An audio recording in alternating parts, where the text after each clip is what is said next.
Saudaraku pendengar NTA FM, sesaat lagi kita akan menyimak Jihad Pagi, pengajian Ahad Pagi hari ini dari Jalan Empu Baragang nomor 11 Kemlayan, Surakarta. Kami ucapkan selamat mengikuti. Mari dimulai. Ada yang perlu ditanyakan dari brosurnya? Untuk pertanyaan yang tertulis belum ada yang masuk dari brosur. Ada juga dibaca halaman pertama itu. Hadis Rasulullah SAW. Yang pertama itu. Mendengar perkataan mereka yang demikian itu, maka Nabi SAW bersabda, Subhanallahi, innama yaf'alu dzalika bil kahini, wa innal kahina wal kahanata wattakahuna finnari. Maha suci Allah, sesungguhnya perbuatan yang demikian itu hanyalah dilakukan terhadap dukun, dan sesungguhnya dukun, pedukunan, dan yang berdukun itu di neraka. Al-Halabiyah juz 3 halaman 319. Bisa dipahami itu. Dimulai dari itu. Coba dimulai dari atas saja. Mengapa sampai Nabi berkata demikian? Ya, dibaca dulu biar paham. Setelah mereka masuk kepada Nabi sallallahu alaihi wasallam, mereka sengaja menyembunyikan sesuatu yang akan mereka tanyakan kepada Nabi sallallahu alaihi wasallam. Kemudian mereka berkata kepada Nabi sallallahu alaihi wasallam, beritahukanlah kepada kami apa yang kami sembunyikan. Mendengar perkataan mereka yang demikian itu, maka Nabi sallallahu alaihi wasallam menjawab, Subhanallahi innama yaf'alu dzalika bil kahini, wa innal kahina wal kahanata wattakahuna finnari. Maha suci Allah, sesungguhnya perbuatan yang demikian itu hanyalah dilakukan terhadap dukun, dan sesungguhnya dukun, pedukunan, dan yang berdukun itu di neraka. Jawab. Maksudnya apa itu maksudnya? Siapa bisa jawab? Katanya tidak ada yang tanya, sudah paham tuh mestinya. Jadi ketika itu tamu dari Kindah itu hanya kepada Nabi. Ya. Mereka masuk kepada Nabi SAW, mereka sengaja menyembunyikan sesuatu yang akan mereka tanyakan kepada Nabi SAW. Kemudian mereka berkata kepada Nabi SAW, beritahukanlah kepada kami apa yang kami sembunyikan. Setelah pada Nabi ditanya oleh tamu tadi, apa kamu tahu apa yang saya sembunyikan? Atau berikan tahu kepada kami apa yang kami sembunyikan. Nah, ini orang tanya kepada orang semacam ini kan biasa tanya kepada dukun, gitu kan?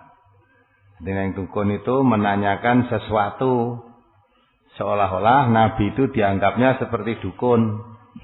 Atau dukun itu seolah-olah mengetahui segala sesuatu yang tersembunyi.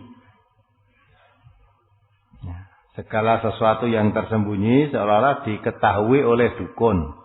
Maka kalau mau apa-apa tanya kepada dukun. Kalau dukunnya itu nanti baca pakai ayat-ayat Quran, nah kiai itu kan.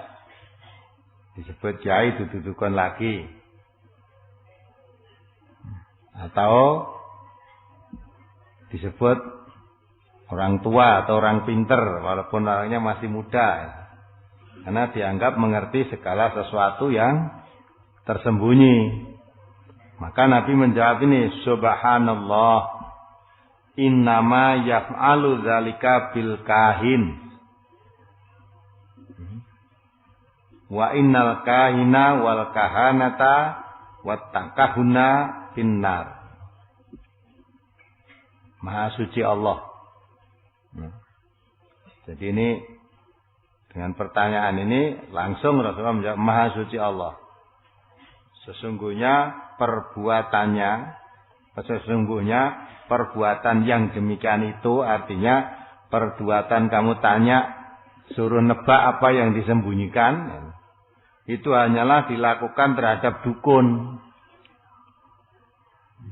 Dan sesungguhnya dukun, perdukunan, dan yang berdukun itu di neraka.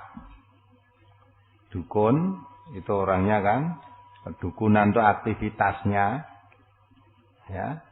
Kemudian orang yang datang merdukun itu semuanya di neraka. Maka jangan kamu anggap Nabi itu seperti kamu datang kepada Nabi seperti datang kepada dukun. Sesuatu yang tersembunyi gaib Nabi tidak tahu, karena yang tahu yang gaib itu hanya Allah. Yang mengetahui yang gaib itu hanya Allah. Nabi tidak mengetahui juga. Kecuali kalau Nabi diberitahu oleh Allah baru tahu. Tapi hakikat yang mengetahui yang gaib hanya Allah. Kalau Nabi tidak diberitahu, sekalipun Nabi tidak diberitahu oleh Allah, ya tidak tahu. Apalagi kita, manusia-manusia biasa ini. Tukang meramal-ramal tersebut paranormal, kan itu kan sekarang. Kalau dulu dukun, sekarang istilah modern nganggo tembung paranormal. Itu sama dengan dukun. Ya. Jadi jauh sebelum ini Rasulullah telah menanamkan rasa keras anti perdukunan. Aja mula aja dadi dukun, aja praktek ilmu perdukunan, dan jangan kamu datang kepada dukun. Di lain hadis Rasulullah menjelaskan, siapa yang datang kepada dukun dan membenarkan ucapan dukun itu, 40 hari sholatnya gugur. Datang mengatakan ucapannya dukun itu benar, 40 hari sholatnya gugur. Di sini lebih jelas lagi. Kalau sekedar gugur sholat mungkin orang belum paham. Gugur sholat isra apa-apa gitu dah. Padahal sholat meninggalkan satu aja kafir kamu. Sengaja meninggalkan satu sholat kafir. Maka doa hadis ini lebih jelas lagi. Apa ribatnya? Resikonya apa? Orang yang mendukunkan diri atau percaya kepada dukun, atau dirinya menjadi dukun, atau membuka ilmu praktek perdukunan. Kata Nabi, innama yaf'alu dzalika bil kahin wa innal kahina wal kahanata wa takahuna finnar. Jangan di situ ya. Jadi perbuatan ini perbuatan dukun. Terhadap dukun yang kamu lakukan itu. Sesungguhnya dukun, perdukunan, dan yang berdukun itu di neraka. Jadi lebih kedas lagi dah. Risikonya kamu ke neraka. Maka jangan percaya kepada omongannya dukun. Masa ada apa-apa terus didukunkan. Kehilangan duit tekok kenyang dukun. Kehilangan apa tanyakan dukun. Seolah-olah dukun itu tahu. Loh, kalau tahu kenapa? Kalau dukunnya ngerti tanyakan, oh yang mengambil ini mbak langsung celok ke polisi biar ditangkap. Tidak. Sakit tanyakan dukun. Akhirnya menanamkan rasa prasangka jelek kepada tetangga atau kepada saudara. Karena tuduhan dukun, oh ini kamu disantet orang, oh kamu dipenggawe wong, terus dulur kuwi ora adoh kuwi dulurmu dhewe. Nah, akhirnya kan menanamkan rasa kebencian kepada saudara. Hilangan apa itu ditanya, terus lihat gentong apa, lihat apa itu. Oh ya ora adoh sing jikoki tanggamu cedak. Tanggane cedak padahal ya enggak pernah ke situ. Nah, akhirnya menanamkan rasa kebencian kepada tetangga. Dukun itu membuat suasana persaudaraan menjadi retak, keyakinan menjadi tersesat, maka dengan keras Rasulullah menjelaskan hanya akan membawa kamu ke neraka. Terus ini ayatnya dibaca. Ayat berikutnya halaman 2 yang paling atas itu. Sabda Nabi itu, sabda Nabi. Kemudian Nabi SAW bersabda, Innallaha ba'atsani bil haqqi wa anzala 'alayya kitaban la ya'tihil batilu min baini yadayhi wala min khalfihi. Sesungguhnya Allah telah mengutus aku dengan sebenarnya, dan Dia telah menurunkan kepadaku sebuah kitab yang tidak akan didapati kesalahan di depannya dan di belakangnya. Jadi maksudnya Quran yang diterima oleh Rasulullah, kitab di sini maksudnya Al-Quran, tidak ada kesalahan di depannya dan di belakangnya. Artinya dari wahyu yang pertama kali diturunkan, yaitu Al-Quran yang pertama kali diterima oleh Nabi, sampai yang terakhir, itu tidak ada kesalahan. Jadi sedikit pun Al-Quran ini tidak ada yang salah. Wong Al-Quran itu firman Allah, masa Allah berbicara salah? Jadi betul-betul Al-Quran ini dari awal sampai akhir tidak ada satupun kesalahan dalam Al-Quran itu. Maka dalam Al-Quran diterangkan ayat-ayat awal Al-Baqarah itu la raiba fih. Kalau kita orang yang beriman terhadap Al-Quran itu la raiba fih. Jadi Quran itu tidak diragukan. Karena dijelaskan oleh Rasulullah tadi, sejak awal yang pertama dari halaman atau dari wahyu yang pertama diterima sampai wahyu yang terakhir diterima, tidak ada satupun yang salah atau keliru. Berarti suatu kebenaran mutlak, maka tidak perlu diragukan. Hanya orang-orang munafiklah yang ragu terhadap kebenaran Al-Quran tanpa dasar. Sekalipun dia menuduh Al-Quran itu buatan Nabi, buatan Muhammad. Orang-orang musyrik mengatakan buatan Muhammad, orang-orang kafir juga. Padahal dia tahu Muhammad pada saat itu, sebelum beliau jadi Nabi, dia Muhammad anaknya Abdullah itu, dia nggak bisa baca, tidak bisa menulis. Nggak pernah sekolah. Ya. Bagaimana dia bisa menuduh bahwa Quran itu buatan Muhammad, sedang dia ngerti Muhammad itu dikenal ummi, tidak pandai membaca, tidak pandai menulis. Sedang mereka yang menuduh ini, kebanyakan orang-orang pandai berbahasa, pandai membaca, pandai menulis. Memang saat Al-Quran diturunkan, saat itu sedang demam-demamnya berbahasa. Sering ada lomba menyusun bahasa, pantun dan sebagainya yang baik.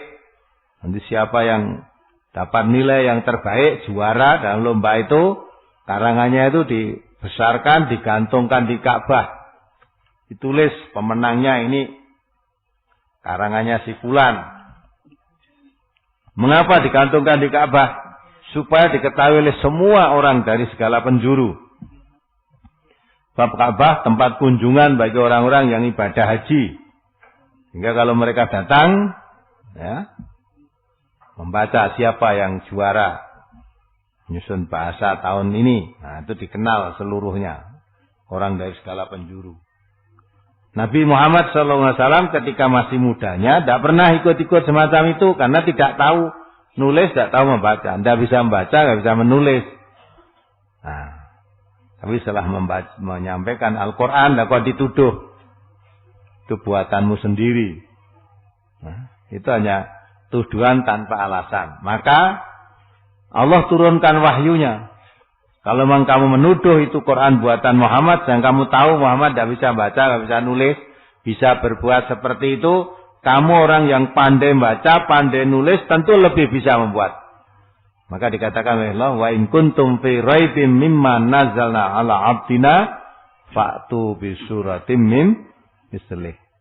Wad'u syuhada'a min dunillah in kuntum shadiqin. Ya. Jadi kalau memang kamu ragu terhadap kebenaran Al-Quran, kamu katakan itu perbuatan Muhammad atau karangan Muhammad sendiri, maka datangkanlah satu surat saja, tidak usah 114, satu surat saja. Fa'tu bi suratim mim mislih. Datangkanlah satu surat yang semisal dengan Al-Quran itu. Ditambah lagi, wad'u syuhada'akum min dunillah. Nah, boleh kamu mengundang siapa saja untuk membantu menyusun itu, membuat satu surat tadi. Kamu boleh siapa saja kamu panggil. Siapa saja membantu kamu selain Allah. Kalau kamu orang benar. Maka ahli-ahli bahasa dari manapun tidak mungkin akan dapat. Karena itu memang bukan buatan manusia. Quran itu bukan buatan manusia. Logikanya kalau itu Nabi Muhammad seorang diri, apalagi dikenal nggak bisa baca, nggak bisa nulis, bisa menyusun Quran yang seindah itu bahasanya, mutu isinya, susunan bahasanya begitu indah. Tentu ahli-ahli bahasa itu akan lebih bisa membuat lebih baik. Maka tantangan Allah tidak suruh membuat lebih baik, semisal itu saja. Sampai hari ini tidak terbukti. Tidak bisa. Maka dipeta komplit oleh Allah Subhanahu wa taala ayat lanjutannya, wa lan taf'alu wa lan taf'alu fattaqun naral lati waquduha nas wal hijarah uiddat lil kafirin. Kalau kamu tidak pandai, tidak bisa membuatnya, dan pasti kamu tidak bisa membuat. Sekalipun kamu mau mencoba mengundang orang yang kamu anggap ahli-ahli, pasti tidak akan bisa. Karena memang Quran bukan buatan manusia, tidak bisa ditandingi. Maka andai kata kamu mau mencoba, pasti tidak bisa. Oleh karena itu, lebih baik, ya, takutlah kamu kepada api neraka. Bahan bakar neraka itu manusia dan batu, disediakan oleh Allah untuk orang-orang kafir terhadap Al-Quran itu, mengkufuri ayat-ayat Allah. Ya. Maka di sini diterangkan Allah mengutus aku Muhammad, maksudnya dengan sebenarnya. Dia telah menurunkan kepadaku sebuah kitab yang tidak akan didapati kesalahan di depannya dan di belakangnya. Artinya dari yang pertama sampai wahyu terakhir tidak akan kamu dapati suatu kesalahan. Maka Al-Quran itu kebenaran mutlak. Tidak ada salahnya, tidak ada kelirunya. Nah, itu harus diyakini bagi setiap mukmin. Bagi setiap orang yang beriman harus yakin. Kalau kamu ragu, munafik jadinya ya. Karena Quran sendiri mengatakan la raiba fi. Jangan ragu-ragu terhadap kebenaran Al-Quran itu.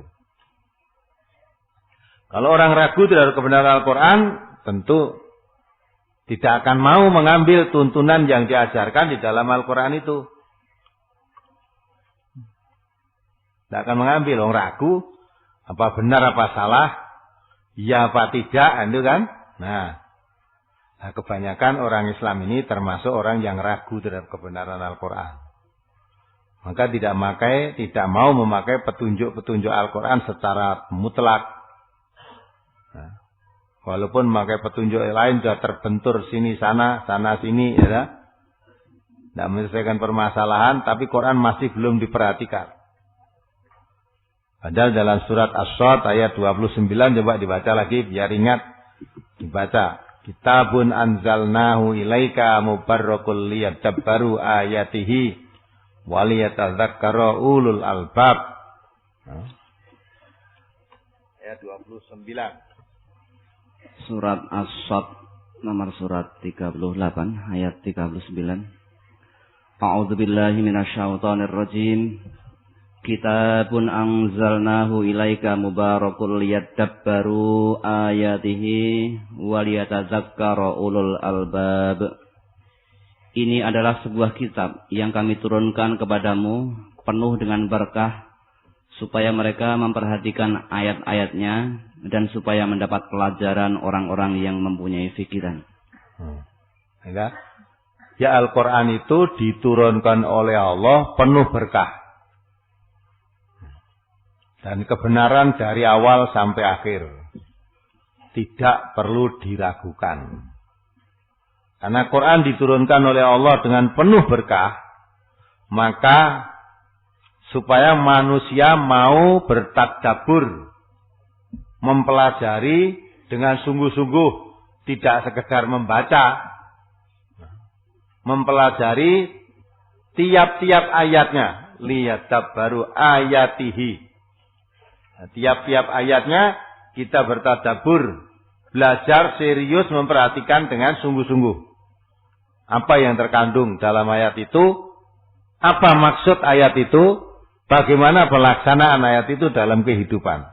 Nah, itu supaya kita perhatikan betul-betul. Jadi jangan hanya belajar Quran, baca, khatam, terus apa itu, kembali lagi, baca sampai khatam, sembelih pitik, balik lagi, gitu.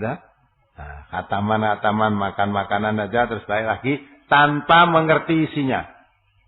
Itu bukan tadabbur namanya. Nah, perlunya bertadabbur itu apa? Supaya bisa mendapatkan pelajaran bagi orang-orang yang berakal. Jadi orang yang punya akal pikiran sehat, dengan mempelajari Al-Quran itu dia akan mendapat pelajaran. Karena Quran itu penuh pelajaran yang harus diambil oleh manusia hidup ini. Karena tidak mau bertadabbur Al-Quran, ya hanya suka baca katam balik ditambah itu tadi, mangan-manganan tadi, sehingga tidak mengerti isinya.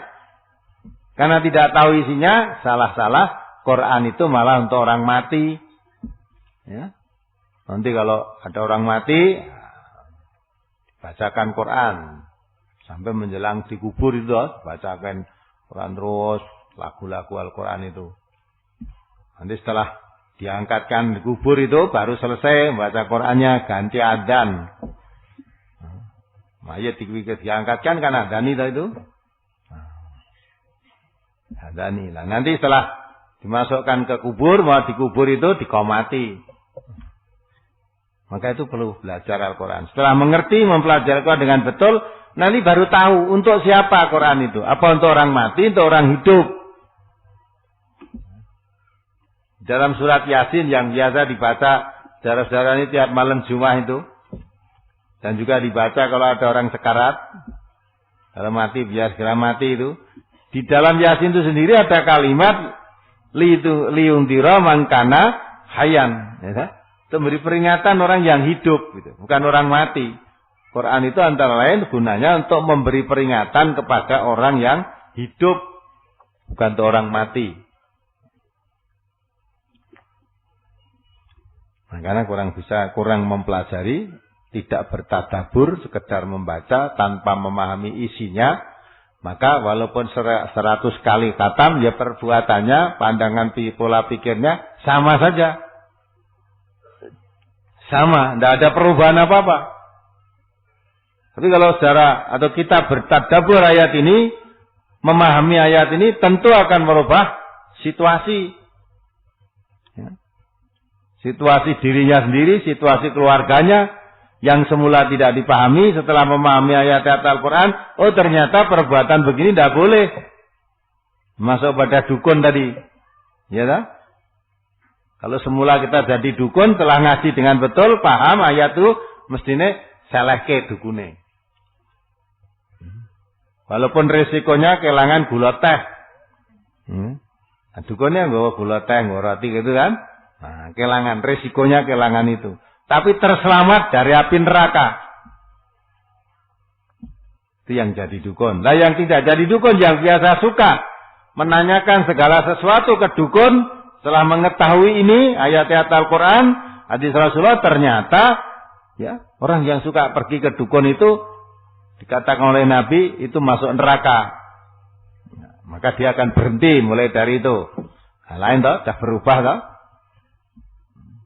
Padahal belum ngajinya Quran, belum khatam sampai 30 juz. Baru berapa ayat saja, sudah berubah perbuatannya. Sudah berubah. Keluar dari gelap gulita menjadi alam terang benderang. Itu fungsi Quran. Yukhrijun nas minadh dhulumati ila nur. Dhulumat, kegelapannya adalah kegelapan akidah. Kegelapan tauhidnya. Kegelapan keyakinannya. Ya. Maka ada apa sesuatu bingung, terus datang ke dukun. Ada gempa bumi, bencana alam, ada tsunami, bingung. Ya? Bagaimana caranya mengatasi?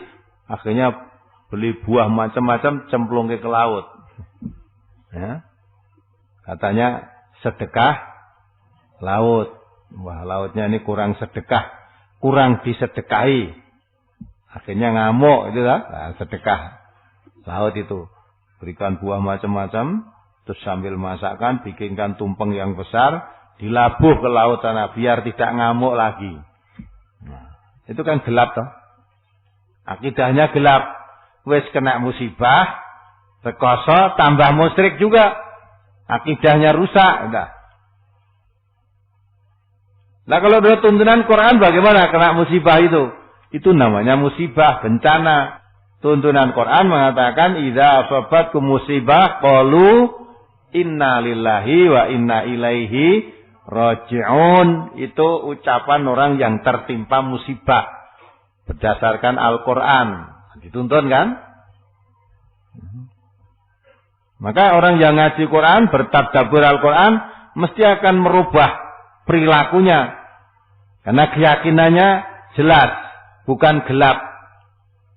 Yang mempunyai keyakinan yang jelas, tegas, maka mesti akan mengalami perubahan-perubahan dalam hidupnya. Nah, pengalami perubahan ini menimbulkan gejolak di masyarakatnya, itu sudah pasti. Biasanya mau selamatan, ya, tidak. Supaya negaranya aman, tentram. Ini mau peringatan 17 Agustus ini, namanya, ya, kita adakan selamatan, di mana besar-besaran. Kita doa bersama, antar agama, Islam, Kristen, Hindu, Buddha jadi satu.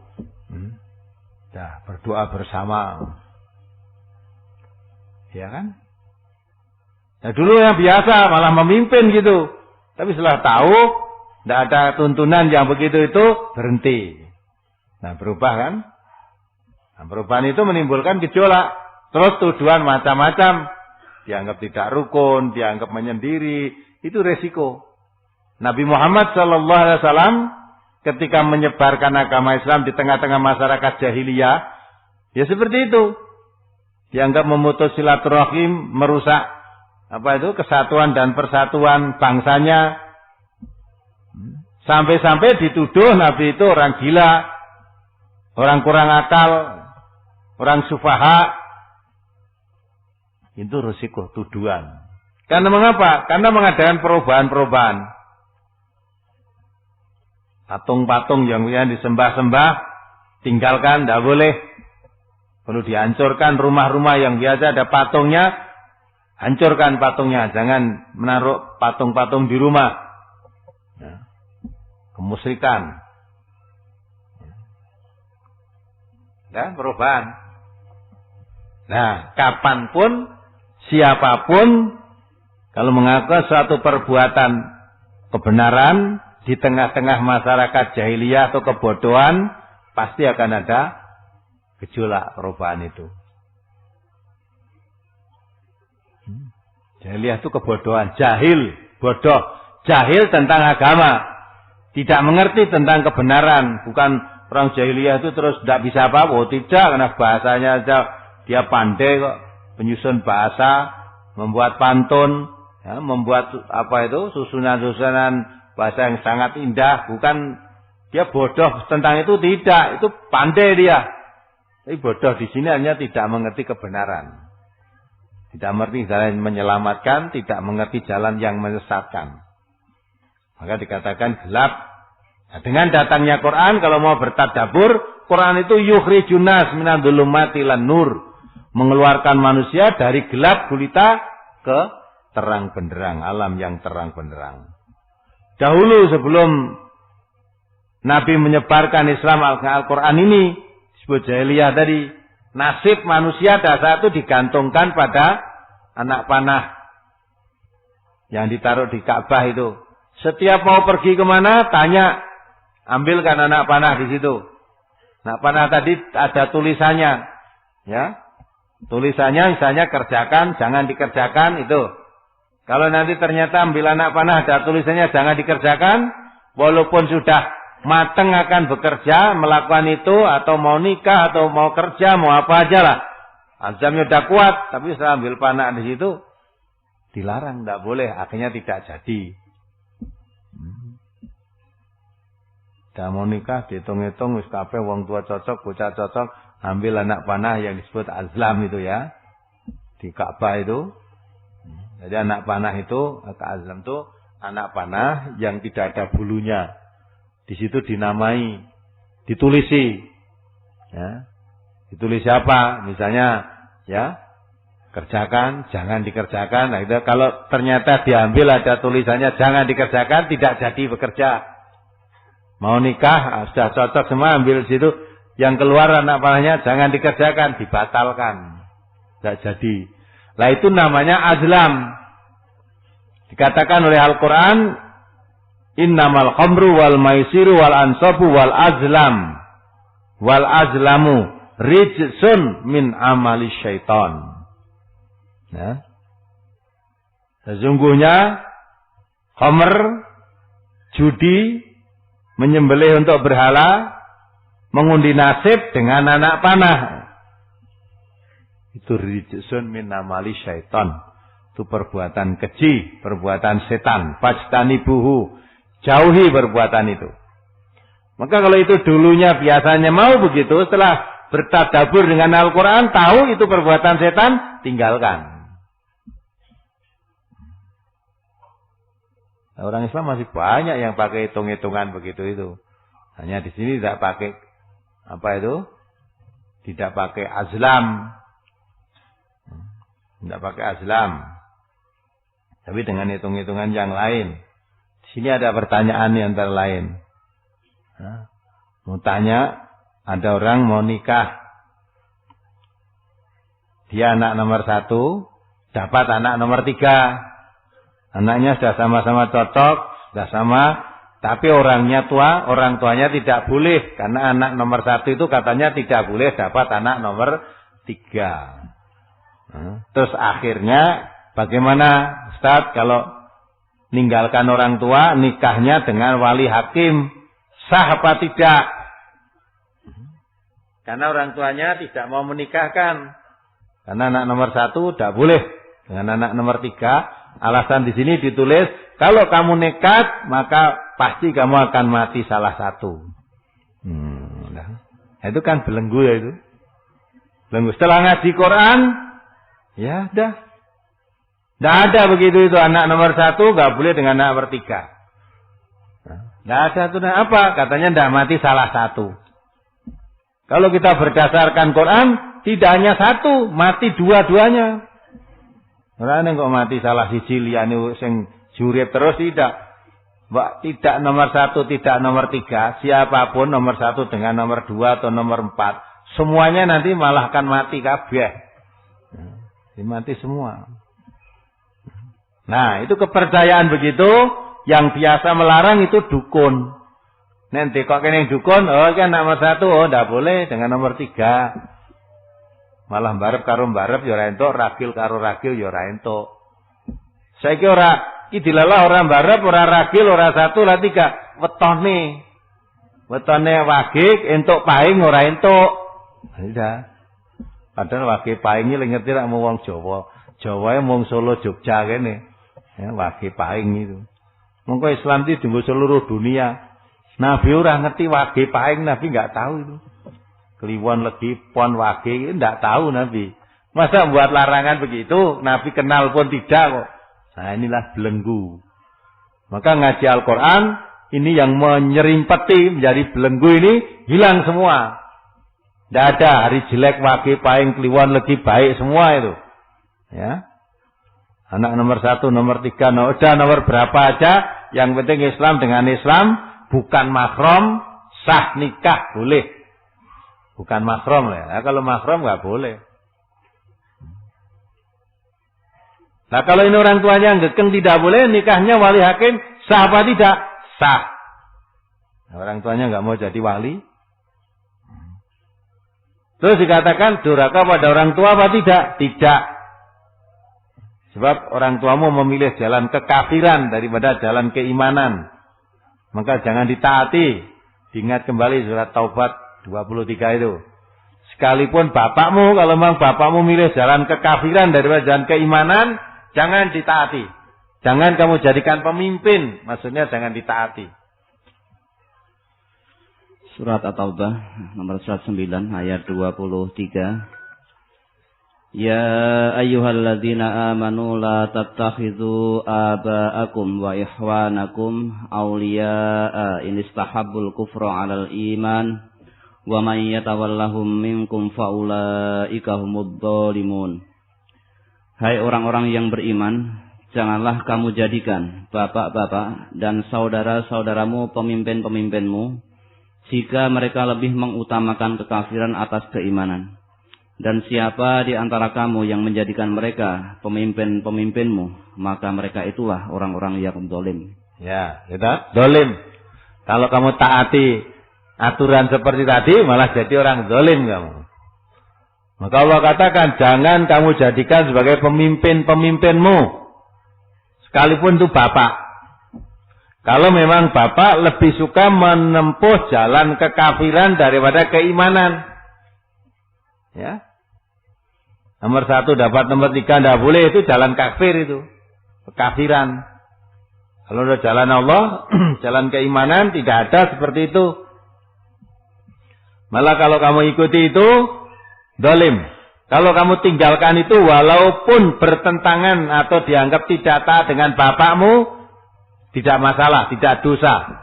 Dan itu tidak termasuk orang yang durhaka kepada orang tua, tidak. Itu namanya orang yang berpegang kepada keimanan, taat kepada Allah. Pada orang tua pada ditaati, orang tua wajib ditaati selama tidak bertentangan dengan perintahnya Allah. Kalau perintah orang tua bertentangan dengan perintah Allah, tidak boleh ditaati. La sama wala ta'ata. Jangan didengar, jangan ditaati. Dari ridha fi ridhal walidain, kata Nabi, keridhaan Allah itu ya ada hubungannya dengan keridhaan orang tuanya. Iya, selama orang tuanya betul. Kalau yang dilakukan oleh orang tua itu yang diridhai Allah. Ya. Kalau orang tua mengajak bertentangan dengan Allah, jadi menjadi musuh Allah. Masa anak menjadi musuh Allah diridhai oleh orang tuanya? Termasuk orang tuanya itu pun tidak diridhai oleh Allah karena jalan yang ditempuh, jalan yang berseberangan dengan jalannya Allah. Nah, maka datang Quran, kalau Quran itu penuh berkah dalam surat 129 tadi. Nah, maka itu untuk dipelajari, tadabbur betul, dipelajari, diperhatikan tiap-tiap ayatnya, supaya kamu dapat pelajaran. Bagi orang yang berakal dapat pelajaran. Maka setelah ngaji dengan betul, ya, semua yang dulunya takut, dulunya tidak boleh, dulunya ini khawatir nanti mati satu dan sebagainya, dengan ngaji Quran ini hilang semuanya. Tidak percaya. Apalagi tanah angker, rumah hantu. Ya. Dari kemarin lihat di Pondok Indah hantu rumah di Grobyok pemburu hantu itu. Pondok Indah Jakarta kan ada dulu rumah itu dipakai untuk gantung. Sampai sekarang kan rumahnya tadi suwung, tidak berani menempati itu lah. Kemarin dah diburu oleh pemburu hantu itu, mungkin terus jadi berani nanti ditempati. Ditempati enggak ada yang berani, dijual enggak laku karena di situ habis dipakai orang mati gantung lah. Uang mati gantungnya terus dikiranya di situ ada hantunya. Oh ya, susah lah. Nah, itu semua percaya mau apa lagi? Yang begitu tuh masih dibesarkan, ditayangkan di TV. Di TV itu. Nah, orang yang imannya tidak kuat melihat begitu-begitu itu tertarik. Akhirnya jadi takut. Seolah-olah hantu itu ada betul seperti itu.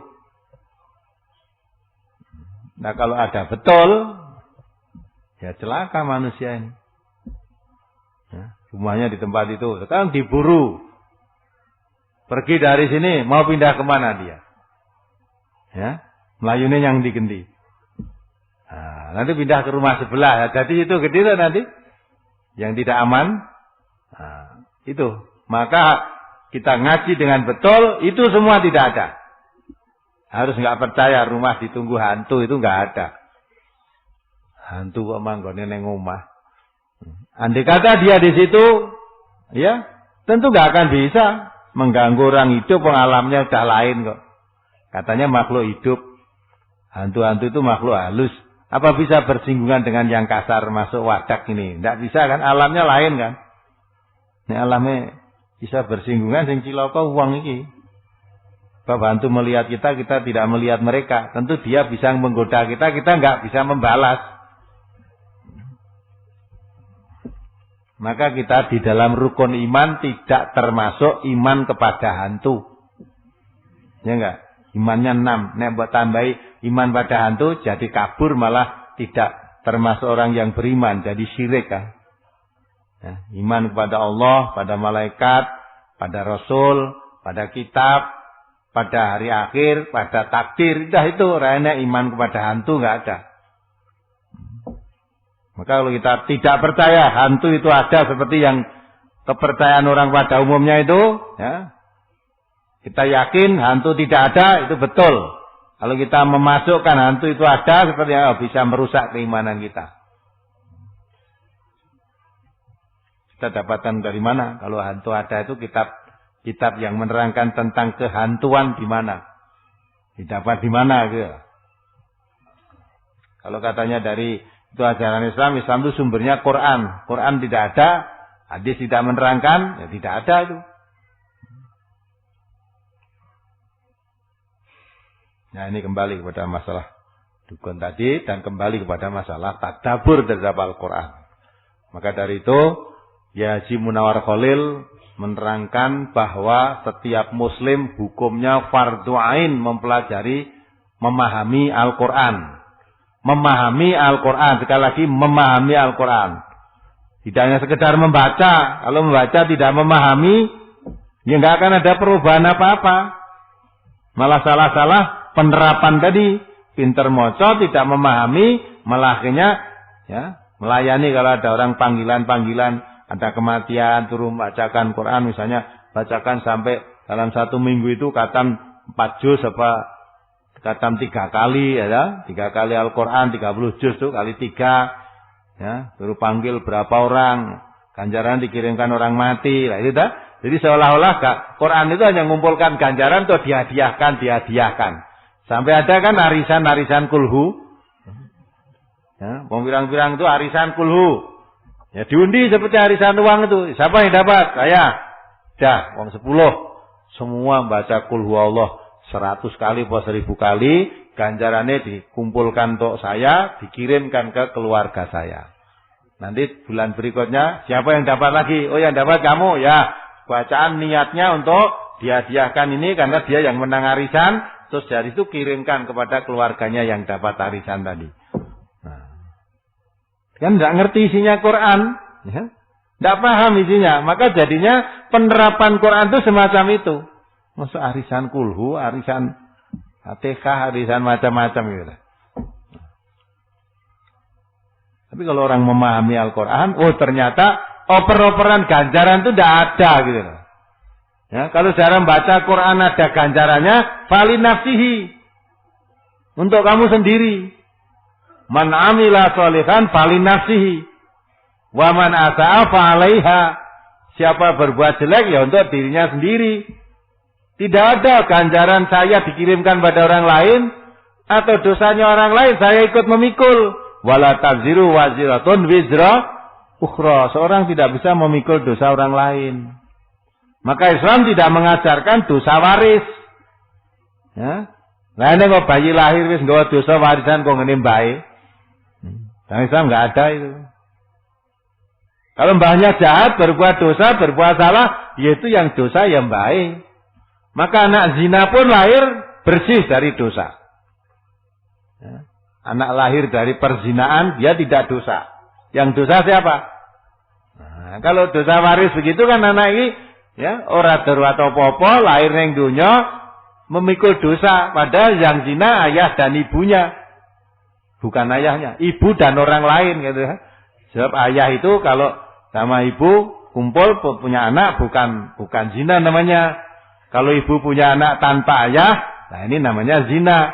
Lalu anak lahir ayahnya siapa? Tidak berayah. Anaknya lahir enggak berayah, walaupun orangnya genah, pusing jinai kuwi ya tanggane kuwi ya umpamanya. Itu betul diakui dia, tapi itu bukan ayahnya. Nah terus anak ini lahir, anaknya siapa? Tidak punya ayah. Kalau menurut hukum Islam tidak punya ayah. Maka kalau dia anak perempuan, nanti mau nikah, walaupun yang menghamili itu orang itu betul, dipanggil untuk jadi wali, tidak sah. Bukan ayahnya itu. Nah terus kalau begitu siapa walinya? Wali hakim. Jadi anak lahir tanpa bapak.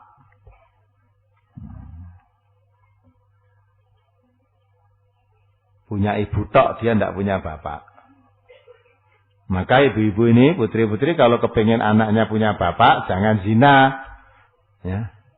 Nikah dulu, baru nanti setelah nikah punya anak lah, itu bapaknya anak tadi itu.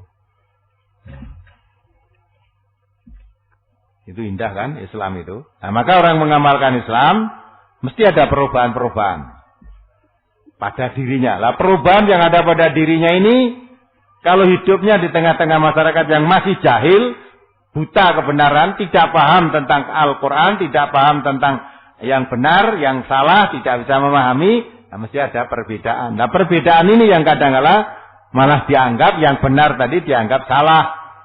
Nyalai umumnya, ora rukun, tidak mau bersatu, tidak mau bersama yang lain. Nah bersama dalam kesesatan apa gunanya? Sebelum saya ngaji sudah bersama itu. Apapun saya ikuti, rame-rame. Tapi setelah saya tahu, masa kita tahu salah akan kita teruskan? Kalau menurut orang yang beriman kan perintah Allah itu wasari'u ila maghfiratim mir rabbikum. Segeralah kamu. Bersegeralah kamu. Ya, untuk mendapatkan ampunan dari Tuhanmu. Maka dari itu kalau kemarin melakukan suatu perbuatan salah atau dosa karena tidak tahu, setelah tahu segera bertaubat. Segera berhenti. Jangan diteruskan. Maka bahagia orang yang mengerti tuntunan Al-Quran itu. Karena dia terselamatkan dari jalan yang sesat. Dikeluarkan dari tempat yang gelap. Dan ditunjukkan ke jalan yang lurus. Aqad hudiya ila siratim mustaqim. Sungguh Quran itu menunjukkan manusia ke jalan yang lurus. Ya, mungkin masih ada dari brosur yang perlu dijelaskan. Kalau sudah tidak ada ya kami cukupkan sekian tentang brosurnya. Nah, ini orang-orang yang akal pikirannya ya, sehat, mau menggunakan akal pikirannya, mudah sekali masuk Islam itu. Kepada Nabi telah meyakini dia apa yang dibawa oleh Nabi itu suatu kebenaran, tidak boleh ditawar, tidak bisa ditawar. Sekalipun resikonya harus mati. Resikonya harus mati. Dihukum ini tadi. Coba dibaca yang terakhir itu. Halaman terakhir dari alinea kedua dari bawah itu. Ketika Farwah diperiksa oleh pejabat kerajaan Romawi, dia menjawab dengan terus terang bahwa dia telah masuk Islam karena kesadarannya sendiri, bukan karena paksaan dan tekanan orang lain. Oleh karena itu pihak kerajaan mengancam dengan hukuman mati. Kemudian Farwah disuruh memilih dari dua tawaran yang diberikan kepadanya, yaitu keluar dari agama Muhammad sehingga tetap menjadi pembesar negeri Mu'an, atau dijatuhi hukuman mati dan disalib. Tawaran yang demikian dijawab oleh Farwah dengan tegas, La ufarriqu dina Muhammad, fa innaka ta'lamu anna Isa alaihi salatu wassalam tasyara bih, lakinnaka tadhinnu bimulkika. Aku tidak akan memisahkan diri dari agama Muhammad, karena engkau sendiri telah mengetahui bahwa Nabi Isa alaihissalam telah memberi kabar gembira dengan kedatangannya. Tetapi engkau merasa khawatir akan hilangnya kerajaanmu. Akhirnya pada hari yang telah ditentukan, Farwah dipenggal lehernya dan disalib di dekat sebuah sungai yang bernama Afra di Palestina. Ya kan? Disalib, penggal lehernya, disalib. Sudah digambarkan. Kalau kamu tidak mau keluar dari agama Muhammad, kamu saya hukum mati. Ini seorang penguasa Romawi, dan ini termasuk, misalkan ini pejabat. Nah, kalau sekarang misalnya apa gubernur, apa raja bagian dari kerajaan itu, pokoknya pejabat suatu tempat, orang besar ini juga, tapi di bawah kekuasaan Romawi. Setelah tahu bahwa Farkah masuk Islam, dipanggil oleh penguasa di Romawi. Wah, betul kamu masuk Islam, betul. Nyatakan terus terang, saya masuk Islam bukan karena dipaksa siapa-siapa, tapi karena kesadaran sendiri. Karena saya tahu bahwa kenabian Muhammad telah dikabarkan dalam kitab suci. Dalam kitab suci Injil, Taurat, dan dikabarkan itu. Maka datangnya Nabi Muhammad ini, saya yakin kebenaran kitab suci yang ada pada kami, yaitu kitab Injil maupun Taurat, itu benar. Ya, apa yang dikabarkan di dalam kitab Injil benar, yaitu terbukti datangnya Muhammad ini. Maka dengan datangnya Nabi Muhammad, saya mengimani apa yang dibawa oleh Nabi Muhammad. Nah, jadi dengan kesadaran sendiri karena dia memahami. Panggil oleh Allah. Akhirnya diancam, kamu milih mati, apa milih keluar dari agama Muhammad, murtad. Akhirnya dilih, bagaimanapun saya tidak bisa pisah dengan Nabi Muhammad. La ufarriqu dina Muhammadin. Saya tidak akan memisahkan diri dari agama Muhammad. Fa innaka ta'lamu anna Isa alaihi salatu wassalam yubashshiru bihi. Mengapa tidak bisa pisah dengan agama Islam?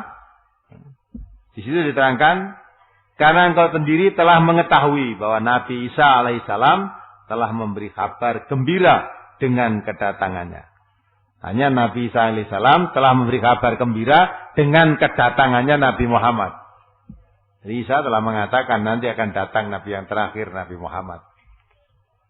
Maka dengan diangkatnya Nabi Muhammad jadi Rasul, jadi Nabi, itu membuktikan kebenaran apa yang dikatakan Isa di dalam kitab sucinya itu.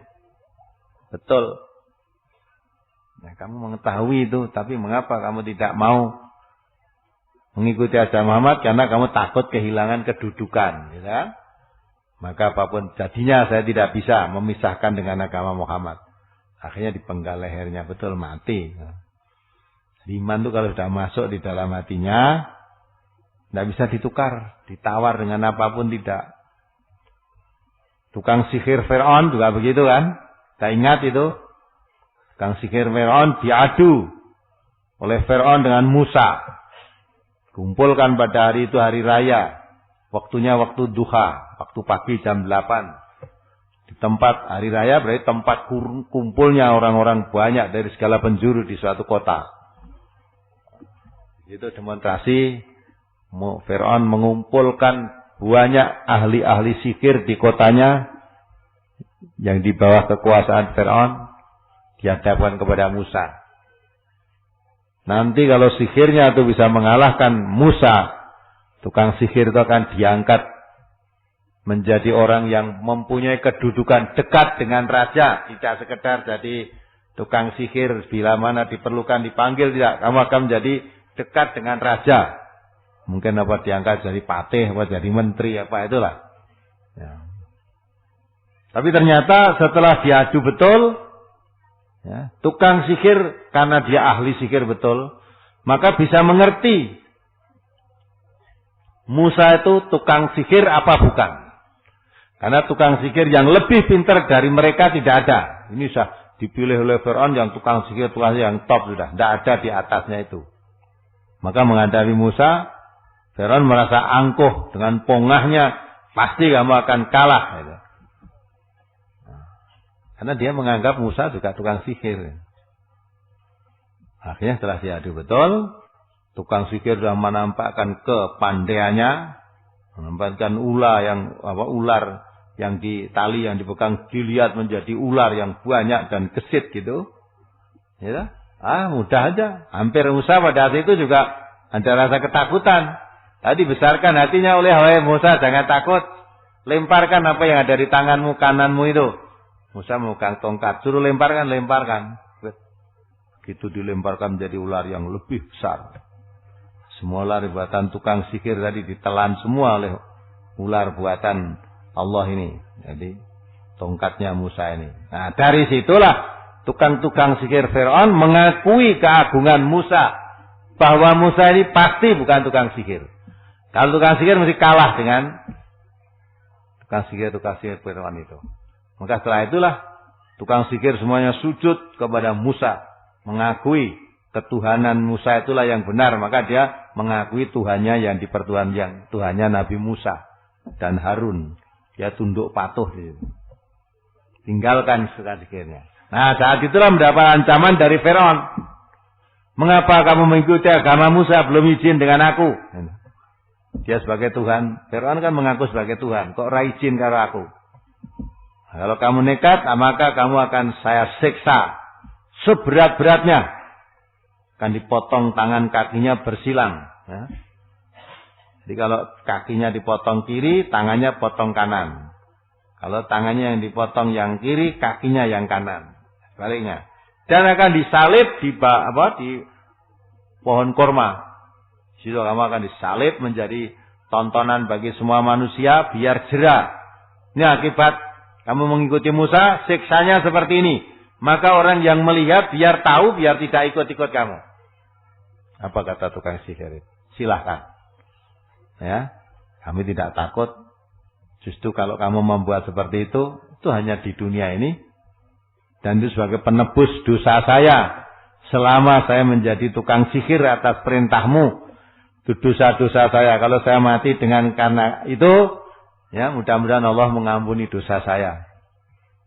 Setelah itu kamu mati, saya mati, kamu sihir, kamu bantai itu, kamu hukum, saya akan dimasukkan oleh Allah ke dalam surga dengan penuh ampunan. Jadi nggak takut apa-apa. Itu iman sudah masuk dalam maka la haula wala quwata illa billah. Tidak ada daya dan kekuatan kecuali kekuatan dari Allah. Siapa yang menguatkan hatinya sampai menghadapi mati, dia tidak gentar karena iman. Iman dari Allah. Jangankan cuma mau diberi pekerjaan, mau diberi apa, diberi beras, diberi aneh, kan ganti agama. Oh, enggak mau. Mau ini golek gawean angel-angel terus diangkat dari pegawai, tapi suruh berubah agamanya, suruh pindah dari Islam ke agama yang lain. Oh, lebih-lebih. Berapa nilainya itu? Terus disuruh menikahi anak perempuannya, terus Islam jadi kafir. Oh, jangan. Nah, ini namanya menjadikan agama Allah dengan harga dijual dengan harga yang murah. Mengapa begitu? Karena iman belum masuk. Baru mengaku Islam saja, tapi belum ada iman dalam hatinya. Maka mudah sekali ditukar-tukar. Tukar dengan materi. Inilah kekuatan iman yang ada dalam hati. Ya, saya rasa itu dulu dari brosur. Kalau sudah tidak ada yang perlu ditanyakan, kita sambung pertanyaan yang lalu. Masih belum selesai ini. Pertanyaan tanggal 23 Juli, nomor 10. Memakai nama samaran itu apakah berdosa, Ustaz? Misalnya namanya Lisa, mengaku bernama Tiara. Sekarang yang perlu saya tanyakan, apa maksudnya? Ada? Wong jenenge Lisa datang aku Tiara. Apa? Jadi maksud memakai itu apa? Gitu loh. Kalau tujuannya untuk penipuan ya dosa. Menipu itu kan nggak boleh. Kenapa? Kalau begitu nanti kan membingungkan orang, punya kenalan namanya apa tadi? Tiara. Padahal sebetulnya namanya Lisa. Terus nanti saya ditanya, rumahmu mana? Rumahnya, kamu kenal dengan Tiara. Tiara itu apa tuh? Adanya Tiarap sana. Kalau Tiara nggak ada. Nggak kenal kan? Nah. Jadi kalau tujuannya, kalau memang namanya itu dianggap kurang baik, atau kurang pas, kurang senang, ya boleh kamu ganti nama. Ganti nama boleh. Tapi diumumkan namanya ganti ini gitu loh. Maka tujuannya apa tidak ganti-ganti itu? Innamal amalu biniat. Kalau tujuan untuk penipuan ya tidak boleh. Tidak bolehnya bukan karena ganti namanya itu, tidak bolehnya karena menipunya tadi. Apalagi? Mohon dijelaskan tentang larangan bernasab kepada orang selain ayahnya. Karena saya mempunyai anak tiri, sudah saya anggap anak saya sendiri, dan si anak pun menganggap saya sebagai ayahnya sendiri. Apakah yang demikian itu juga termasuk dilarang sebagaimana yang dimaksudkan dalam hadis itu? Oh, boleh. Kalau kamu punya anak tiri, anakmu menganggap seperti bapaknya sendiri, bapaknya menganggap seperti anak sendiri, bagaimanapun juga, ya, ini bapak sendiri, anak sendiri kan dalam anggapan. Tidak sesungguhnya, anggapan saja. Ya, dianggap, oh kita anggap anakku, itu kan? Ini janela gitu anaknya. Sebaliknya kalau itu memang anaknya sendiri, kowe ra tak anggap anak, apa bisa? Tak anggap apa ora mbok anggap aku ya anakmu kan gitu kan? Ya enggak.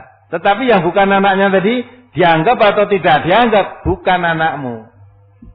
Ya enggak. Jadi ya maksudnya dakwah nasab itu menghilangkan nasab keturunan, nama bapaknya, nama ibunya dihilangkan, tidak mau mengakui, terus mengakui ini saya anaknya si fulan ini, padahal bukan. Nah, kan menghilangkan itu nanti mengapa akan tidak boleh, akan merubah hukum, merusak hukum. Kalau kamu menganggap anak saya misalnya, padahal kamu bukan anak saya. Terus dengan anak bapakmu betul kamu tidak mau menganggapnya. Ya enggak? Nah, suatu saat nanti kalau sudah tidak ketemu karena sudah lama memutus tidak menganggap bapak ini, bapak ya sudah tidak ngerti anaknya di mana. Suatu saat kamu sudah dewasa, bapak tadi, bapakmu sing tenan, ternyata punya anak perempuan, sama-sama kuliah, kamu jatuh cinta akhirnya. Terus kamu nikah akhirnya. Ada itu anak bapakmu yang sesungguhnya. Kamu juga anak bapakmu yang kowe ra ngakoni. Nah, hakikatnya kamu dan anak perempuan tadi jadi apa? Mahram kan? Tidak boleh nikah, tapi kamu nikah karena kamu sudah tidak kenal dengan bapakmu yang sesungguhnya. Sedang dengan anak saya, kamu hanya tadi saya anak angkat saja. Mestinya boleh nikah dengan anak saya, tapi nggak mau karena seolah-olah haram karena menjadi kakak beradik dengan keliru kan. Maka kalau kita mengambil anak orang, ngepek anak wong, jangan diputuskan dengan nasabnya. Bagaimanapun juga harus dikenalkan, kamu anaknya ini, bapak ibunya ini, diterangkan. Sebab anak mempunyai kewajiban berbakti kepada kedua orang tua. Kalau kamu putus begitu, akhirnya kan memutus, anak tidak bisa hubungan dengan orang tua. Tidak bisa. Nah, umumnya orang khawatir. Aku netakan ndak ke ya anake kono kok gek melu pake mboke. Iya ta? Ya melu bapak ibune ya ndak masalah, ya bapak ibune tenan. Lah aku sing ngopeni wis cilik kelangan. Tidak, kalau kamu niatnya ikhlas karena Allah, tidak ada istilah kelangan. Kamu mempunyai anak asuh namanya, kamu akan dapat pahala. Dan kalau kamu didik baik, betul anak yang kamu besarkan tadi, sekalipun bukan anakmu sendiri, tidak akan melupakan kebaikanmu. Wala tansawul fadla bainakum. Tidak akan merupakan kebaikan di antara kamu. Tidak akan melupakan. Tentu dia akan mengerti. Ya, kamu yang memelihara saya, ngopeni saya sejak kecil, kamu membiayai sekolah saya, maka bagaimanapun juga kamu berbuat baik dengan saya. Sedang orang tidak berbuat baik saja, Allah merintahkan supaya dibalas dengan baik. Isfa' filatih ya ahsan. Orang berbuat tidak baik pada saya, itu Quran mengatakan supaya kamu membalas yang lebih baik. Apalagi dengan orang yang sudah berbuat baik, tentu dia akan berbuat lebih baik, tidak akan melupakannya. Jadi jangan sampai terus adopsi terus dipek akon dhewe, anake bab dilalekke tenan ning anake, iki anake bapak ibune lali tenan. Malah orang untuk ketemu, ya itu masuk kita merusak hubungan itu, tidak boleh. Terus Suatu saat istri saya masak terlalu asin. Kemudian ia tanya kepada saya, asin atau tidak? Saya jawab dengan bohong, tidak. Karena khawatir kalau ia marah. Berbohong yang demikian itu apakah boleh? Tidak boleh.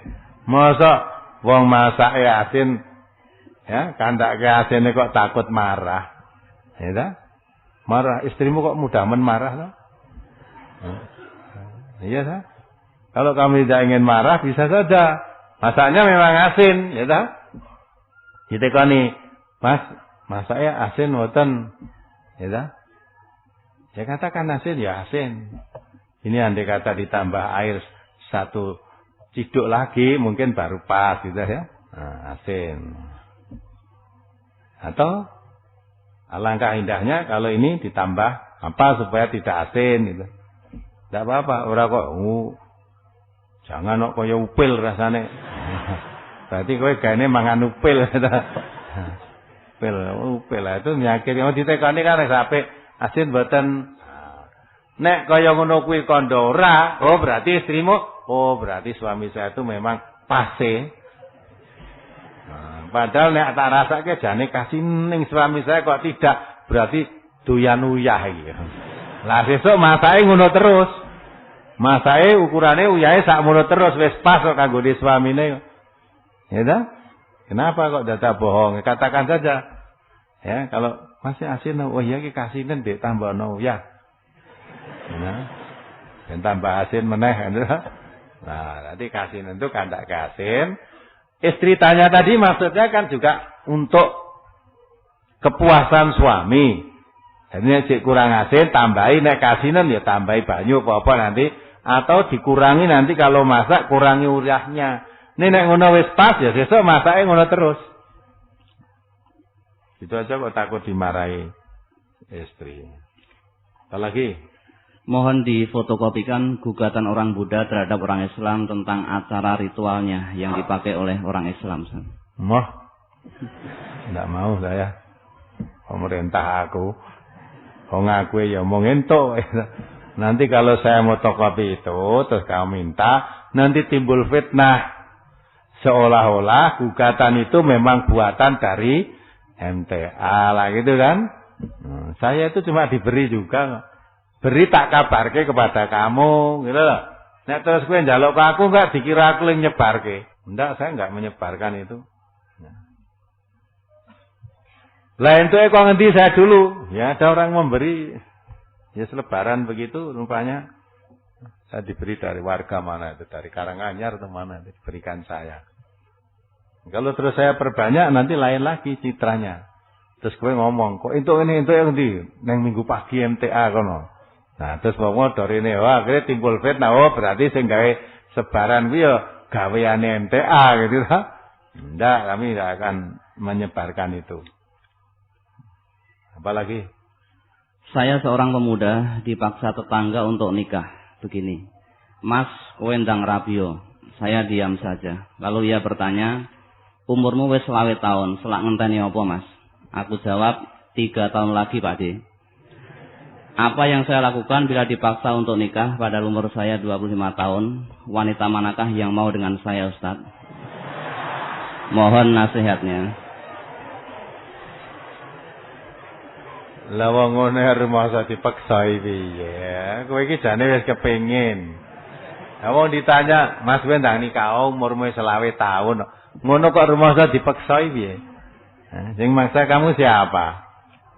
Ndak ada yang maksa wong tekon umurmu pira to, Le? 20. Kok ndang nikah ngenteni apa? Gitu ta? Ditekoni kena apik ngenteni apa?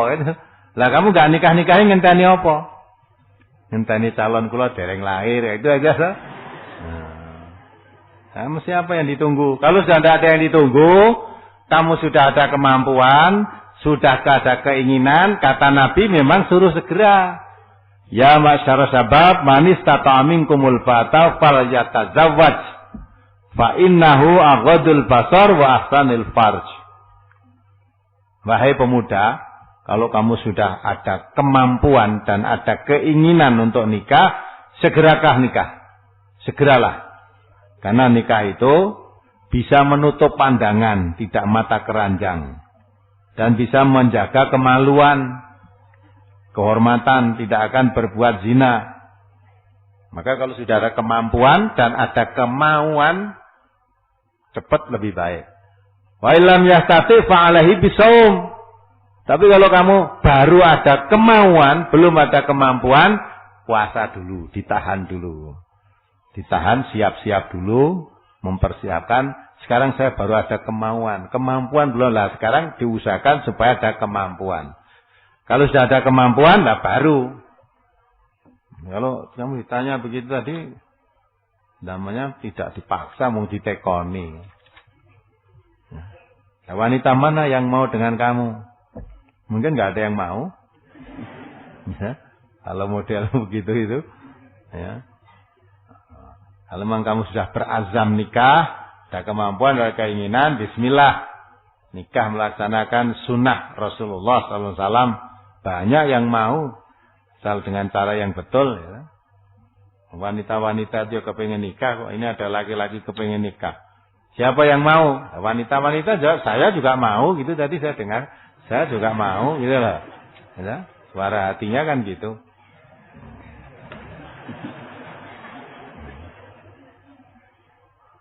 Apalagi?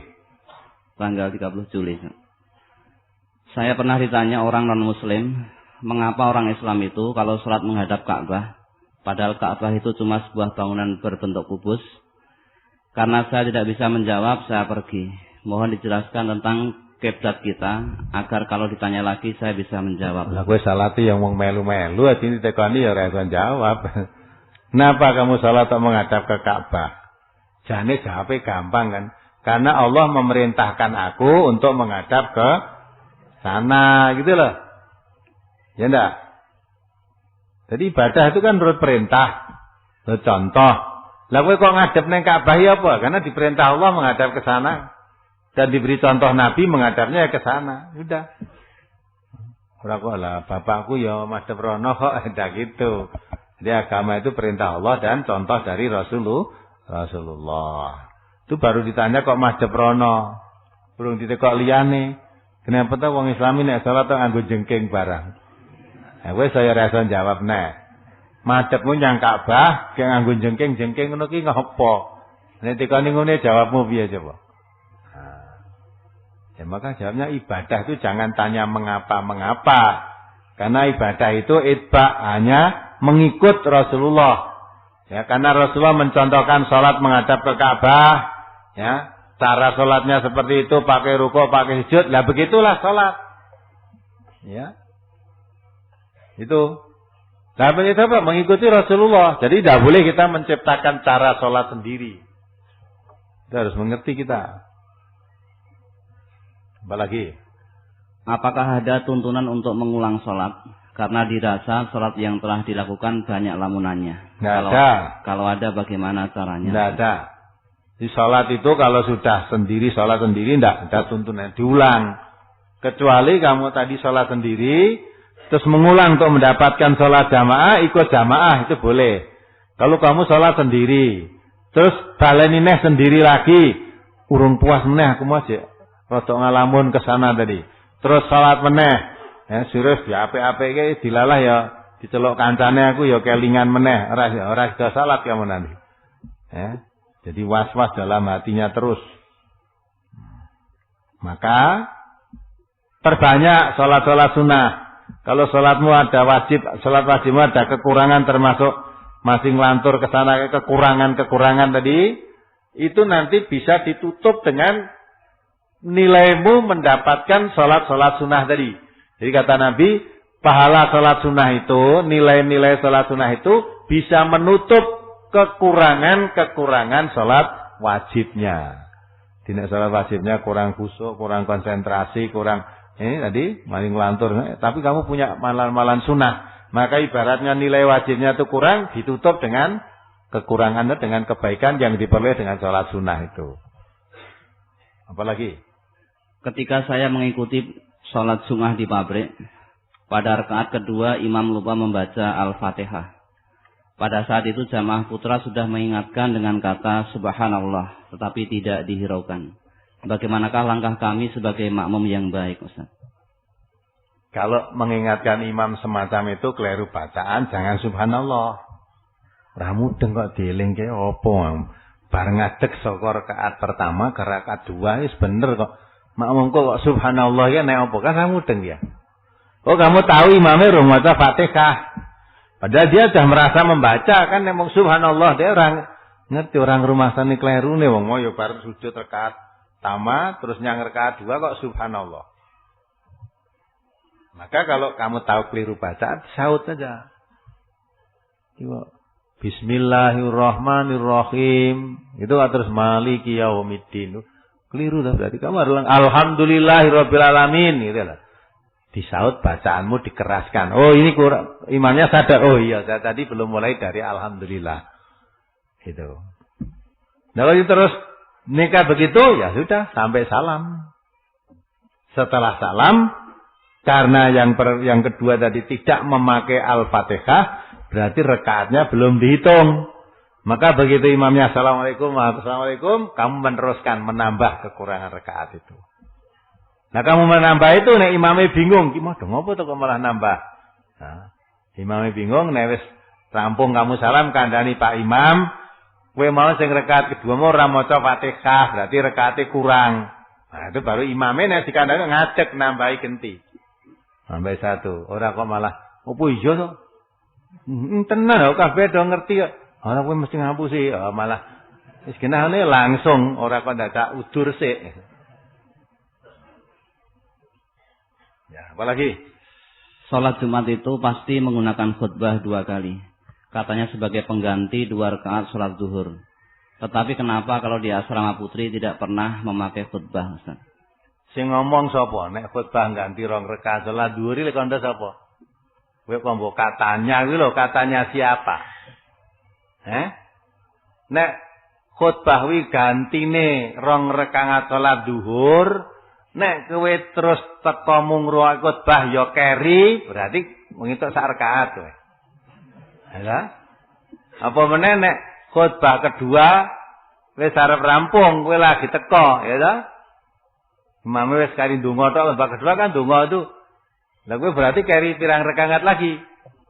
Nah, kalau dia khutbah itu sebagai pengganti 2 rakaat, berarti nek kowe telat ngrungokne khutbah berarti kari 1 rakaat. Engko to salatmu Jumat 3 rakaat ngono. Iya. Sebab gantine 2 rakaat. Lah aku dilalah teko wis qomat iki. Lah ngrungokne khutbah. Berarti aku kurang 2 rakaate. Dadi nek imame salam kowe nambah 2 rakaat begitu. Terus neng salat Jumat 4 rakaat. Nek kowe wis mlebu kari 1 khutbah lagi, khutbahnya kan 2. Khutbah pertama dah selesai tinggal 1, oh berarti kamu telat 1 rakaat. Jadi nek imame salam kowe nambah 1 rakaat begitu. Enggak ada. Jadi khutbah itu bukan gantinya. Salat 2 rakaat karena zuhur diganti khutbah. Terus salat Jumat kari 2. Ndak, salat Jumat itu memang hanya 2 rakaat. Berbeda dengan salat zuhur. Kalau salat zuhur itu 4, kalau salat Jumat 2. Salat zuhur bisa menjadi 2 kalau salat itu dikosor. Kosor itu diganti, ringkes, dikurangi. Lah yang boleh mengkosor orang yang musafir. Kalau salat Jumat utuhnya berapa? Ya 2. Bukan salat zuhur. Apalagi? Tadi masih ada pertanyaan, kenapa kalau di asrama putri tidak pakai khutbah yang putri? Nah kenapa kok enggak pakai kamu? Kenapa enggak pakai? Kalau memang di asrama putri itu dipakai salat Jumat, mau pakai khotib, mau adzan boleh. Ya dah? Diundangkan yang khutbah laki-laki. Adzan juga laki-laki ora eneng kok. Khutbah putri ora eneng. Ya dah? Adzane putri, khutbahnya putri. Nggak ada gitu. Kalau mau dikhutbah ya bisa saja. Undangkan Pak Guru salah satu jadi khotib di situ. Ya. Dan panggilkan juga ada tukang muadzinnya. Bisa saja. Andai kata tidak, ya tidak apa-apa. Nah orang-orang yang khutbah lah. Khutbahnya yang masjid. Bagi wanita itu tidak wajib sholat Jumat berjamaah. Ke masjid tidak wajib. Itu kan? Itu yang pendapat yang pertama. Ke masjid tidak wajib, tapi Jumatnya tetap wajib. Maka karena Jumatnya di rumah, tidak ke masjid, ya tidak dengarkan, tidak ada khutbah di situ, wong sing khutbah ning masjid. Apalagi? Ketika saya wudhu, saya hanya membasahi kepala, tetapi tidak sampai ke belakang. Kata ibu asrama, baik itu perempuan atau laki-laki, kalau wudhu harus membasahi kepalanya sampai belakang. Apakah betul? Memangnya kenapa kalau hanya depan saja? Itu semua salah. Aja memangnya kenapa? Namanya ibadah, jangan kenapa-kenapa. Ya tak? Ibadah.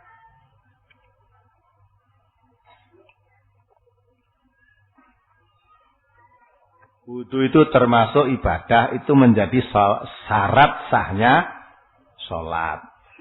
Orang sholat tanpa wudu tidak sah. Maka kalau wudunya sendiri tidak sah, sholatnya ya tidak sah. Nah sekarang karena itu ibadah, jangan tenang kenapa. Ya. Al-aslu fil ibadati al-ittiba. Ibadah itu hanya mengikut. Ya, mengikut, jangan kenapa. Karena Nabi mencontohkan seperti ini. Tapi saya katakan hanya membasahi kepala di depan atau sampai belakang, salah juga. Wudu itu tidak membasahi kepala. Nek membasahi kepala mbok grojok kewan padasan kan ora wis rampung. Iya kan? Jadi bukan membasahi, tetapi wa amsakur ru'ukum, mengusap. Jadi tangannya dikenakan air, ya tak? Tidak nyawa air begitu, ya.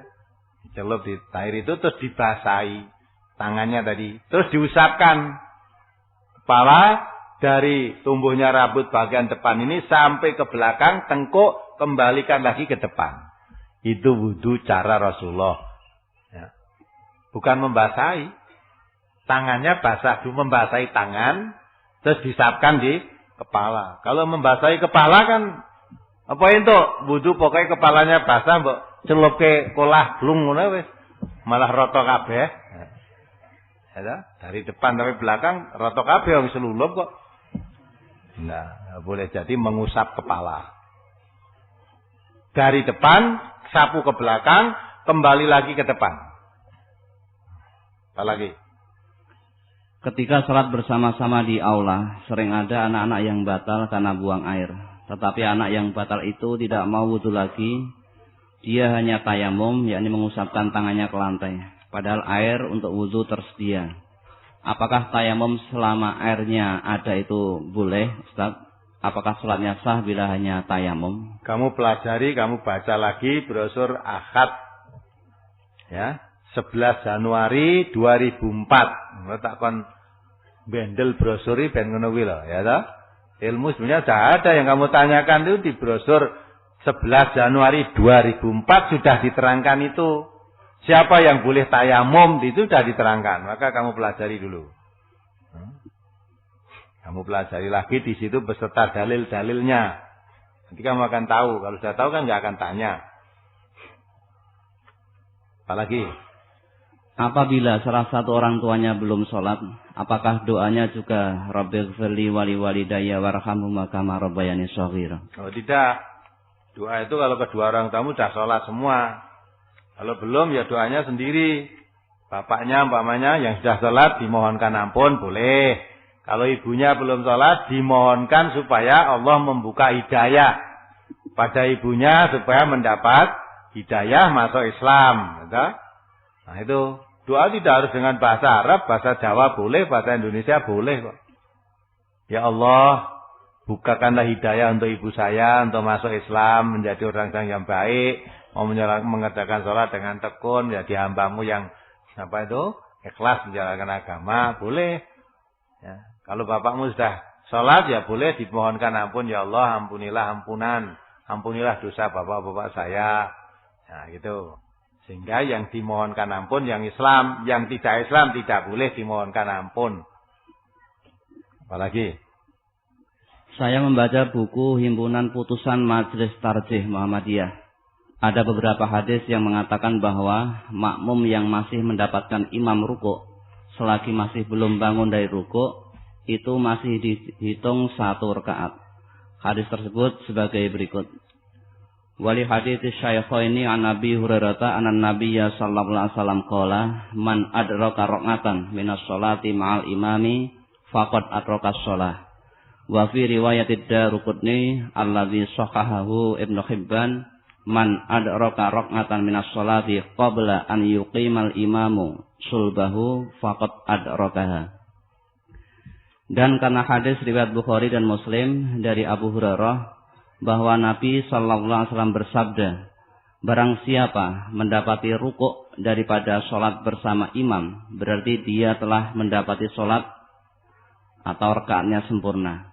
Dan dalam riwayat Daruqutni yang dipandang sahih oleh Ibnu Hibban bahwa Rasulullah sallallahu alaihi wasallam bersabda, barang siapa menjumpai rukuk dari sholat sebelum imam berdiri tegak dari rukuknya, maka berarti dia telah mendapati rakaat sempurna. Apakah hadis ini sahih, Ustaz? Hadisnya itu sahih. Hanya pemahaman saja yang berbeda. Karena ada hadis lain menerangkan kalau kamu sholat sedangkan kamu mendapati imam sedang rukuk, ya, rukuklah. Tetapi jangan kamu hitung rakaat itu. Ya, kalau imamnya sudah rukuk, kamu datang langsung ikut rukuk. Tapi jangan kamu hitung rakaat itu. Jangan dihitung rakaat itu. Artinya rakaat itu walaupun sudah mengikuti rukuk tidak dihitung mendapat 1 rakaat. Nah, hadis ini ya, man adraka rakaatan minas sholati ma'al imam faqad adraka shalah. Ya. Siapa yang mendapatkan rakaat 1 rakaat, ini dia mengatakan 1 rukuk pada 1 rakaatan, ini dia mengatakan 1 rakaat. Orang yang mendapatkan 1 rakaat dari sholat beserta imam faqad adraka sholat, maka dia sudah mendapat sholat itu. Artinya kalau kamu masuk sholat jamaah, imamnya wis arep rampung mung entuk sak rakaat tok, itu kamu sudah dihitung mengikuti sholat jamaah. Maksudnya begitu. Jadi hadisnya sahih, hanya pemahamannya yang berbeda. Rakaatan ini bukan di atas rukuk tapi 1 rakaat. 1 rakaat itu terdiri dari bacaan kalau awal ya Pak, iftitah, Fatihah, rukuk, sujud. Nah itu berdiri baru 1 rakaat. Fatihah tidak boleh. Di samping itu Nabi mengatakan la sholata liman lam yaqra bi Fatihatil kitab. Tidak disebut sholat orang yang tidak mendapatkan, orang yang tidak membaca Fatihah. Lah kalau orang mendapat rukuk tok berarti tidak mendapat Fatihah, maka berarti itu belum dihitung 1 rakaat. Jadi itu mendapat sholat, iya kalau kamu memang sudah mendapatkan rukuk, ikut sholat imam, kamu sudah dihitung mendapatkan sholat itu. Sholat jamaah maksudnya. Tapi rakaatnya tetap kurang. Karena hadis yang lain menerangkan kalau kamu mendapatkan imam sedang rukuklah kamu, tapi jangan dihitung sholat itu, rakaat itu. Jadi nanti harus menambah.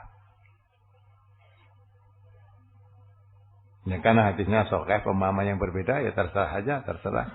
Kamu memahami begitu, kami memahami begini. Ya, kalau kita ya, cenderung memahami orang yang ketinggalan Al-Fatihah hanya mulai dari rukuk tidak dihitung rakaat yang sempurna. Ini di sini diartikan rakaat sempurna itu menurut penterjemah itu dalam kurung kan itu. Nah, diartikan barang siapa mendapati rukuk daripada sholat berjamaah bersama imam, berarti dia telah mendapati sholat. Artinya yang benar berarti dia telah mendapati sholat gitu lah itu. Terus di dalam kurung keterangan bagi yang menulis ini, di dalam kurung ditulis rakaat yang sempurna.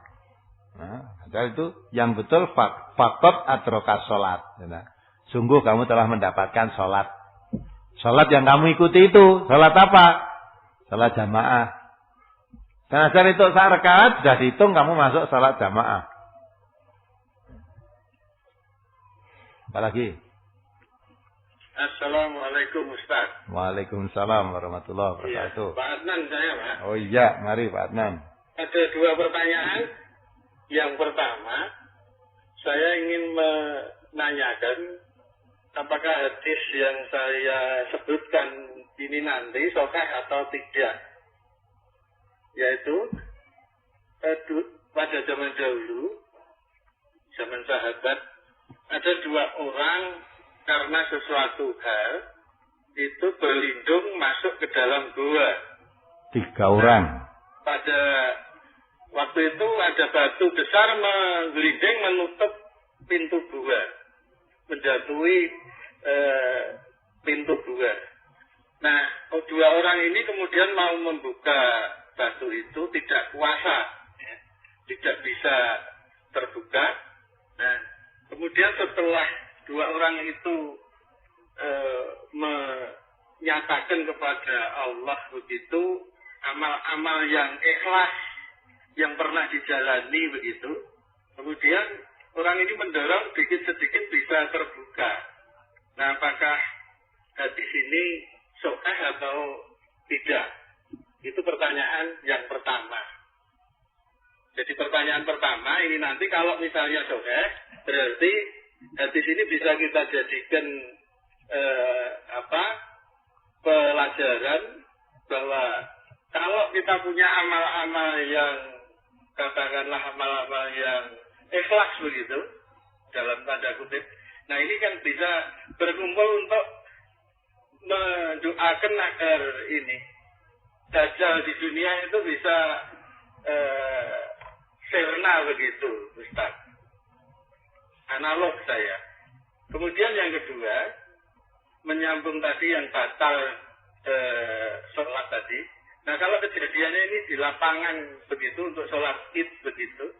Nah, ini apakah perlu wudu? Kalau wudu nanti sholat kan sudah habis.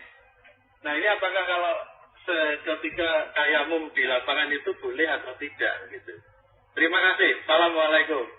Waalaikumsalam warahmatullahi wabarakatuh. Masih nih Pak Adnan. Jadi pertanyaan yang pertama, itu hadis itu sahih. Tapi tidak 2 orang, malah dalam hadis itu diterangkan 3 orang. Yang ketutup di dalam gua itu 3 orang.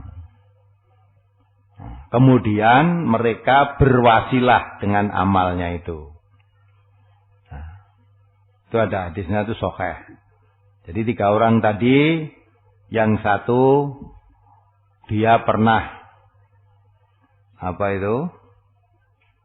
berbuat baik kepada orang tuanya ketika orang tuanya sedang tidur, orang tuanya sudah tua, ya, dia biasa kalau bekerja pulang kemudian menyediakan minum untuk orang tuanya, minum susu lah. Kebetulan dalam riwayat itu dia pulang terlalu larut malam, orang tuanya sampai di rumah sudah tidur. Kemudian pekerjaan yang biasa rutin dia lakukan itu tetap menyediakan susu untuk orang tuanya yang sedang tidur. Lah ketika menyediakan susu orang tua yang sedang tidur itu, anak-anaknya menangis minta susu yang mestinya disediakan untuk orang tuanya. Tapi ayah dari anak tadi tetap bertahan, dipegang terus susu itu, ya. Sekalipun anaknya menangis minta tidak diberikan, karena ini memang untuk orang tuanya. Orang tua dalam keadaan tidur ditunggu sampai bangun. Lah setelah bangun baru beliau berikan itu. Jadi membiarkan anak menangis demi kepentingan orang tua. Itu termasuk kalau itu amal baik bagi diriku di sisimu ya Allah, maka tolonglah bukakan pintu gua ini. Akhirnya pintu gua tadi yang tertutup oleh batu menggeser sedikit. Tapi belum bisa keluar untuk 3 orang itu. Lah yang satu wasilah dengan amalnya yang lain. Yang satu pernah berjanji dengan seorang wanita, saudara sepupu gitu. Karena saat itu di saat musim paceklik, kebetulan dia anak orang mampu, saudara sepupunya wanita tidak punya, sehingga untuk makan dia sulit. Maka dia datang minta pinjaman kepada ini. Dalam riwayat itu kalau nggak salah ada 120 dirham pinjam uang. Nah, untuk makan.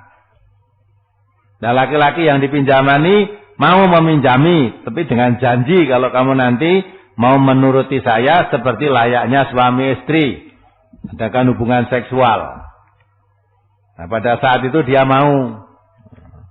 Lah pada saat dia menagih janji untuk melakukan perbuatan itu, ya, ketika diterangkan dalam hadis itu, laki-laki itu sudah berada di antara dua paha wanita itu, sudah akan melakukan sesuatu. Wanita tadi mengatakan, takutlah kamu kepada Allah. Nah, ketika suara itu didengar, langsung pemuda itu gemetar hatinya dan takut kepada Allah, kemudian memurungkan perbuatan itu. Kemudian perbuatan itu tidak jadi dilakukan dan uang yang dipinjamkan diikhlaskan karena takut kepada Allah. Maka kalau perbuatan saya itu termasuk perbuatan yang baik di sisimu ya Allah, tolonglah buka pintu yang tertutup gua ini. Nah, itu pintu gua tadi tertutup tadi, geser lagi pintunya. Belum bisa keluar. Tapi yang satu berwasilah lagi. Dia pernah di seorang majikan, ya. Kemudian ada seorang buruh. Ya, pegawainya, buruhnya, dia belum pernah, sehingga sudah disediakan upahnya waktu itu kambing dan satu riwayat, ya, belum sampai diambil kambingnya dia pergi. Jadi upahnya belum diminta, dia pergi. Lama tidak pulang, tidak kembali. Nah, suatu saat setelah lama sekali dia datang lagi kepada majikan tadi, minta, majikan, saya dulu pergi dari sini, gaji saya belum saya ambil, maka sekarang saya minta akan saya ambil gaji itu. Nah, terus si majikan tadi bilang, itu ambil kambing di lapangan semua itu milik kamu. Ya, orang-orang ini marah maunya yang punya. Saya itu minta hak saya sendiri. Jangan kamu melulu atau jangan marah gitu, jangan menghina. Nah, si majikan menerangkan, itu betul milikmu. Karena kamu dulu saya beri upah kambingnya perempuan apa? Betina ya. Kok perumahan kok putri, kok kambing putri gitu. Kambingnya betina. Karena lama tidak kamu ambil, saya pelihara, akhirnya beranak sampai menjadi sekian banyak itu. Sehingga sekian banyak itu kambingmu semua. Nah, terus buruh tadi saking senengnya kambingnya jadi oke, diambil digiring tanpa terima kasih. Nah, majikan tadi, ya Allah, saya memang itu ikhlas karena mengharap ridhomu. Walaupun tanpa ucapan terima kasih dari buruh tadi tidak apa-apa, karena bukan karena dia, saya beramal ikhlas. Ya tak? Sampai diupeni nganti dadi akeh wis kon ngepek kabeh, kok matur nuwune ra gelem. Tapi dia memang harapannya bukan matur nuwun dari orang, saya mengharap ridhomu. Maka kalau amal saya itu baik di sisimu, tolonglah bukalah. Dalam riwayat itu, 3 orang pemuda tadi berwasilah dengan amal baiknya masing-masing, sehingga Allah memberi pertolongan, pintu gua yang tertutup dengan batu besar tadi bisa bergeser. Maka ini bisa diambil pelajaran. Kalau kita sedang mengalami suatu kesulitan apapun, ya, coba ingat-ingat, punya amal kebaikan apa yang kamu lakukan dengan ikhlas, jadikanlah wasilah kepada Allah untuk menjadi pertolongan pada dirinya. Itu boleh. Maka wasilah itu dengan amalnya sendiri. Jangan berwasilah dengan orang mati supaya cita-citanya kabul, datang ke kuburannya kiai ini, datang ke kuburannya nabi sekalipun, ya toh, datang ke kuburannya ini, oh enggak ada wasilah orang mati, itu enggak sampai. Wasilah itu dengan amalnya sendiri. Apalagi wasilah dengan Syekh Abdul Qadir Jailani, ya toh. Wasiahnya Nabi aja nggak sampai kok. Datang ke kuburan Nabi minta supaya didoakan jadi wasilah supaya saya diampuni dosa saya, supaya lulus pekerjaan saya, supaya dapat menjadi pejabat apa? Oh, nggak bisa. Wasilah itu dengan amalnya sendiri. Itu hadisnya sahih. Kemudian yang kedua, batal kalau tayamum di lapangan itu boleh apa tidak? Kalau memang termasuk orang yang dibolehkan tayamum, di lapangan boleh, di kendaraan boleh, dimanapun boleh tayamum itu. Hanya dirinya ini termasuk orang yang boleh tayamum apa tidak? Nah, siapa yang boleh tayamum itu? Nah, itu yang boleh tayamum itu siapa? Kalau dirinya termasuk menjadi orang yang boleh tayamum, maka di lapangan tayamum pun boleh. Kalau memang dirinya termasuk orang yang dibolehkan bertayamum.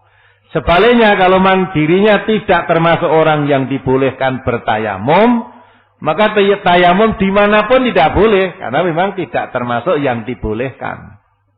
Masalah tempat, nggak masalah. Termasuk orang yang dibolehkan, di mana saja boleh. Ya, apalagi ini masih ada yang masuk. Assalamualaikum Ustaz. Waalaikumsalam warahmatullahi wabarakatuh. Ibu Upi saya Jateng. Oh ya, ada apa Bu? Saya mau tanya gini, adik saya itu udah punya calon suami, cuma agamanya Nasrani katanya, non Muslim. Dari keluarganya pacar itu juga bapaknya Muslim, tapi ibunya non Muslim. Ibu saya dulu waktu masih hidup dia udah tahu kalau anaknya punya pacar non Muslim. Ibu saya nangis sama saya sampai mati aku langsung setuju katanya gitu. Terus sekarang udah menjadi 5 bulan ibu udah nggak ada. Katanya dia sampai mati nggak setuju. Nah, adik saya sampai sekarang masih gandeng dengan itu. Katanya sekarang dia Muslim, mau sholat. Saya sudah nasihatin, itu hanya taktik orang non-Muslim. Soalnya dari kakak saya yang pertama juga dapat orang non-Muslim. Dulunya Muslim, terus setelah nikah 5 tahun, pindah non-Muslim. Ibu saya tuh intinya gelo dengan anak pertama, nggak mungkin yang ini juga beda, itu nggak mungkin. Makanya ibu saya mati-mati betul, nggak boleh, sampai mati aku rasa setuju. Sampai ibu saya meninggal, dia juga nggak setuju. Saya sekarang sudah nasihatin.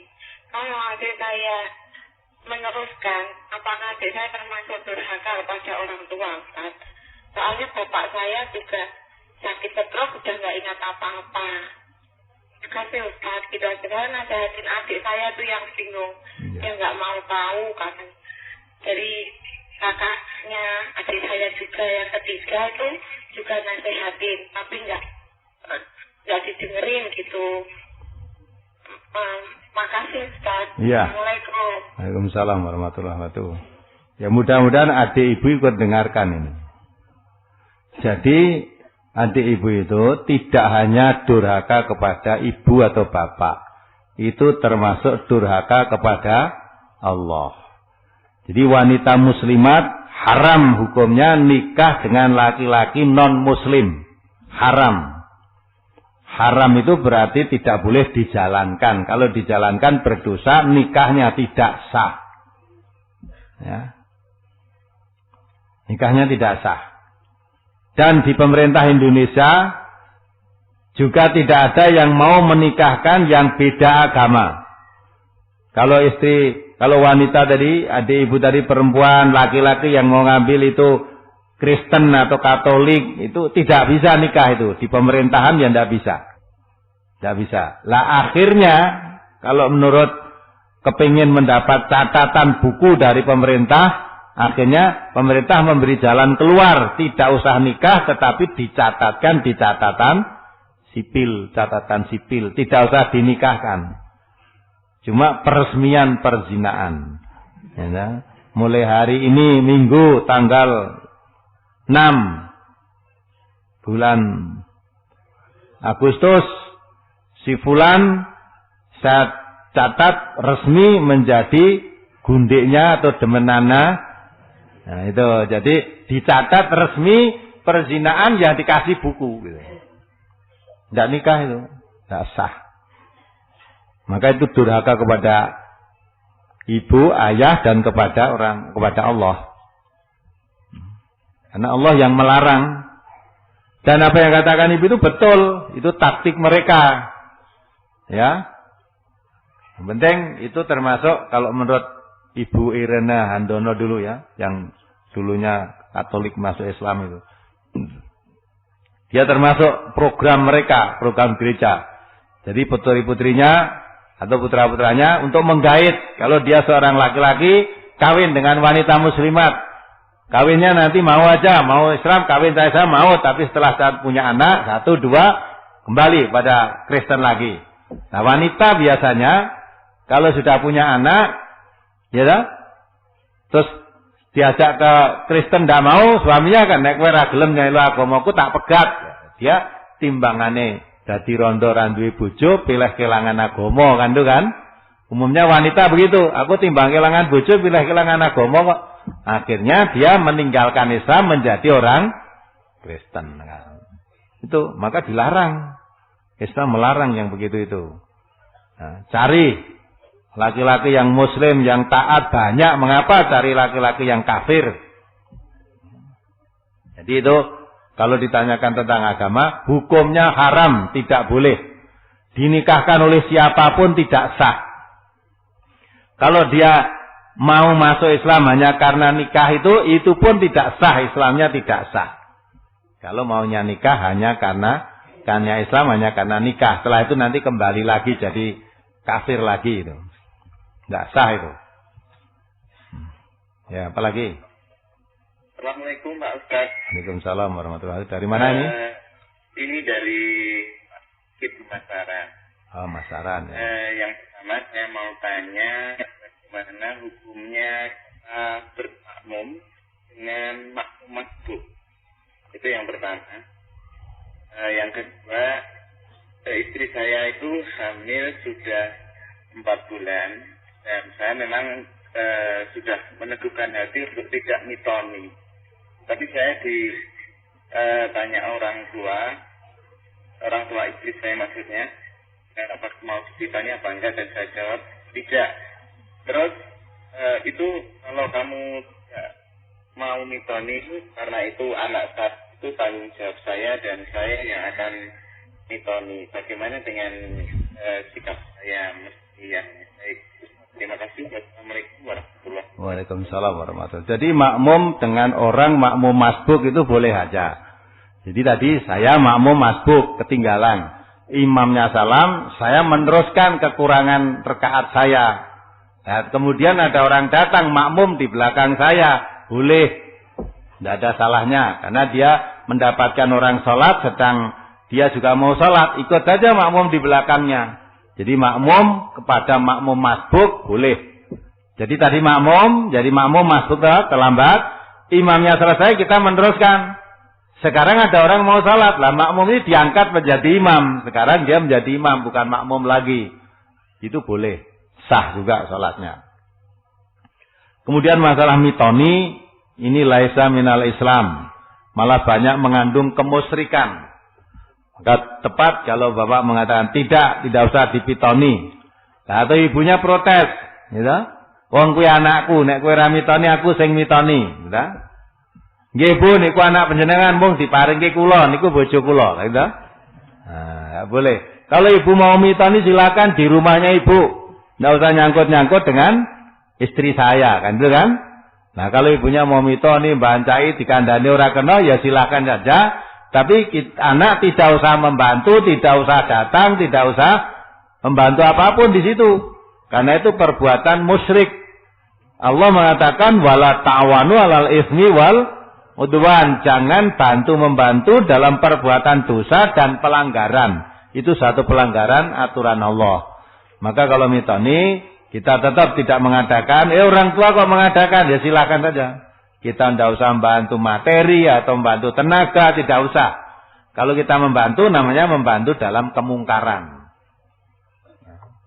Tidak usah. Perkara itu anakmu ya bener nih, anak sampean ning niki bojo kula gitu. Ya ta, bojo kula wis dikek aku kok, Cik. Nah, iya ning aku nyileh engko nek mitoni pas tamu-tamu teko. Nah, bojomu takon-takon rene mboten nangsal gitu. Nggak boleh, itu bojo kula kok. Nah. Ya ora ning kono ya kena wis ora usah mulih ning kok pas begini kuwi dosa golekno sumur pitu, musyrik gitu. Mitane kan golek adus nganggo sumur pitu to. Gang sire pitu, ya ta? Saiki golek gangsir ya angel. Nek golek coro gampang iki. Angel. Welote pitu, bangsa pitu-pitu itu musyrik gitu. Tidak ada tuntunannya. Ya, saya cukup. Ini masih ada satu yang langsung minta dijawab karena pesan ini saya baca aja.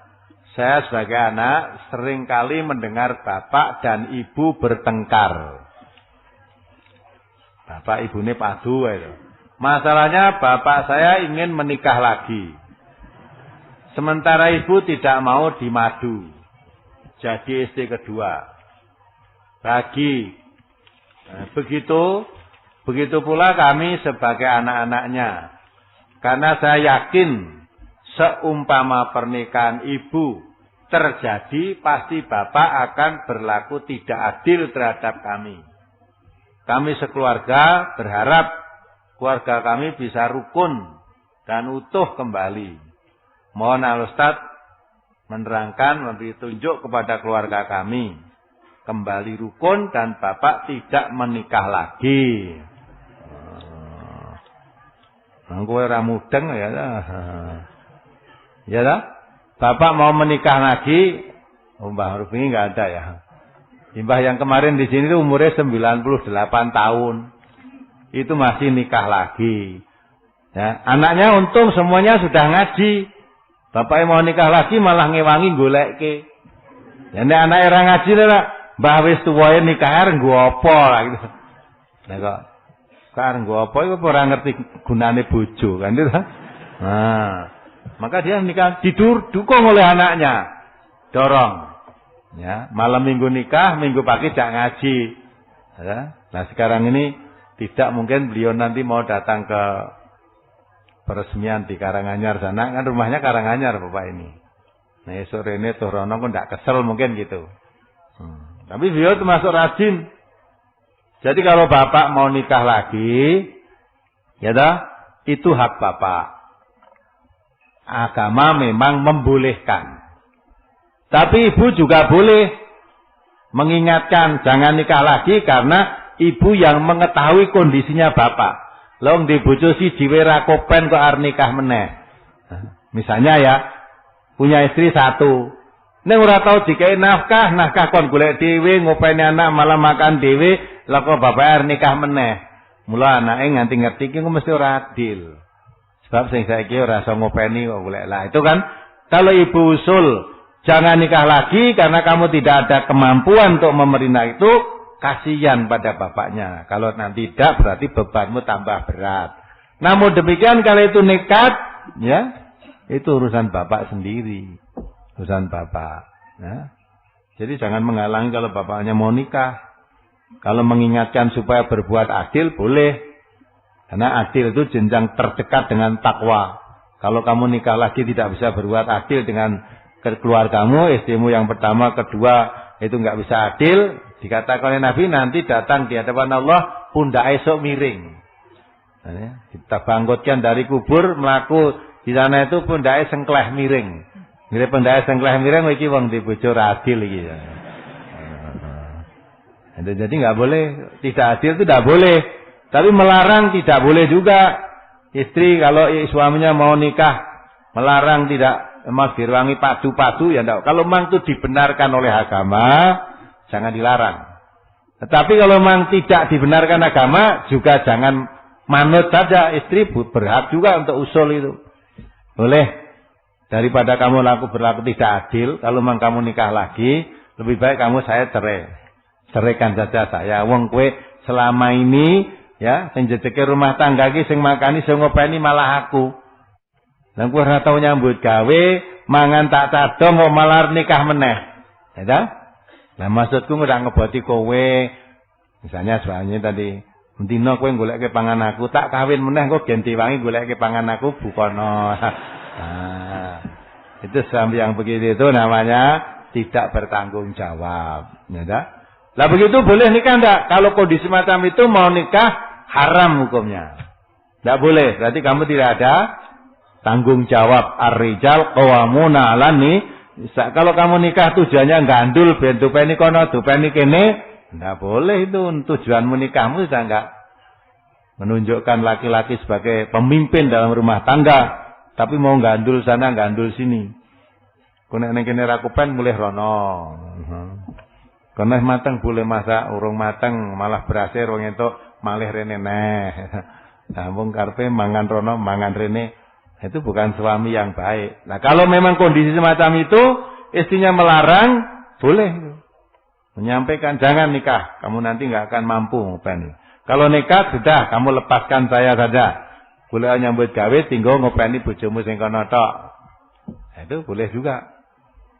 Berarti tidak maunya bukan karena melarang, tetapi bukan karena melarang menentang hukum Allah, tapi karena memang tidak konsekuen. Tapi kalau memang ada kemampuan, adil dan sebagainya, jangan dilarang. Ya, saya rasa ini terakhir. Mudah-mudahan Allah memberikan yang terbaik buat kita semua. Saudara-saudara, nanti pimpinan-pimpinan yang biasa pertemuan, nanti kita singgah dulu di kantor sebentar. Nanti berangkat ke Kaliboto, ya, daerah Mojogedang, Karanganyar. Nanti insya Allah bersama-sama ke sana. Masih ada satu permohonan doa, Ustaz. Ya.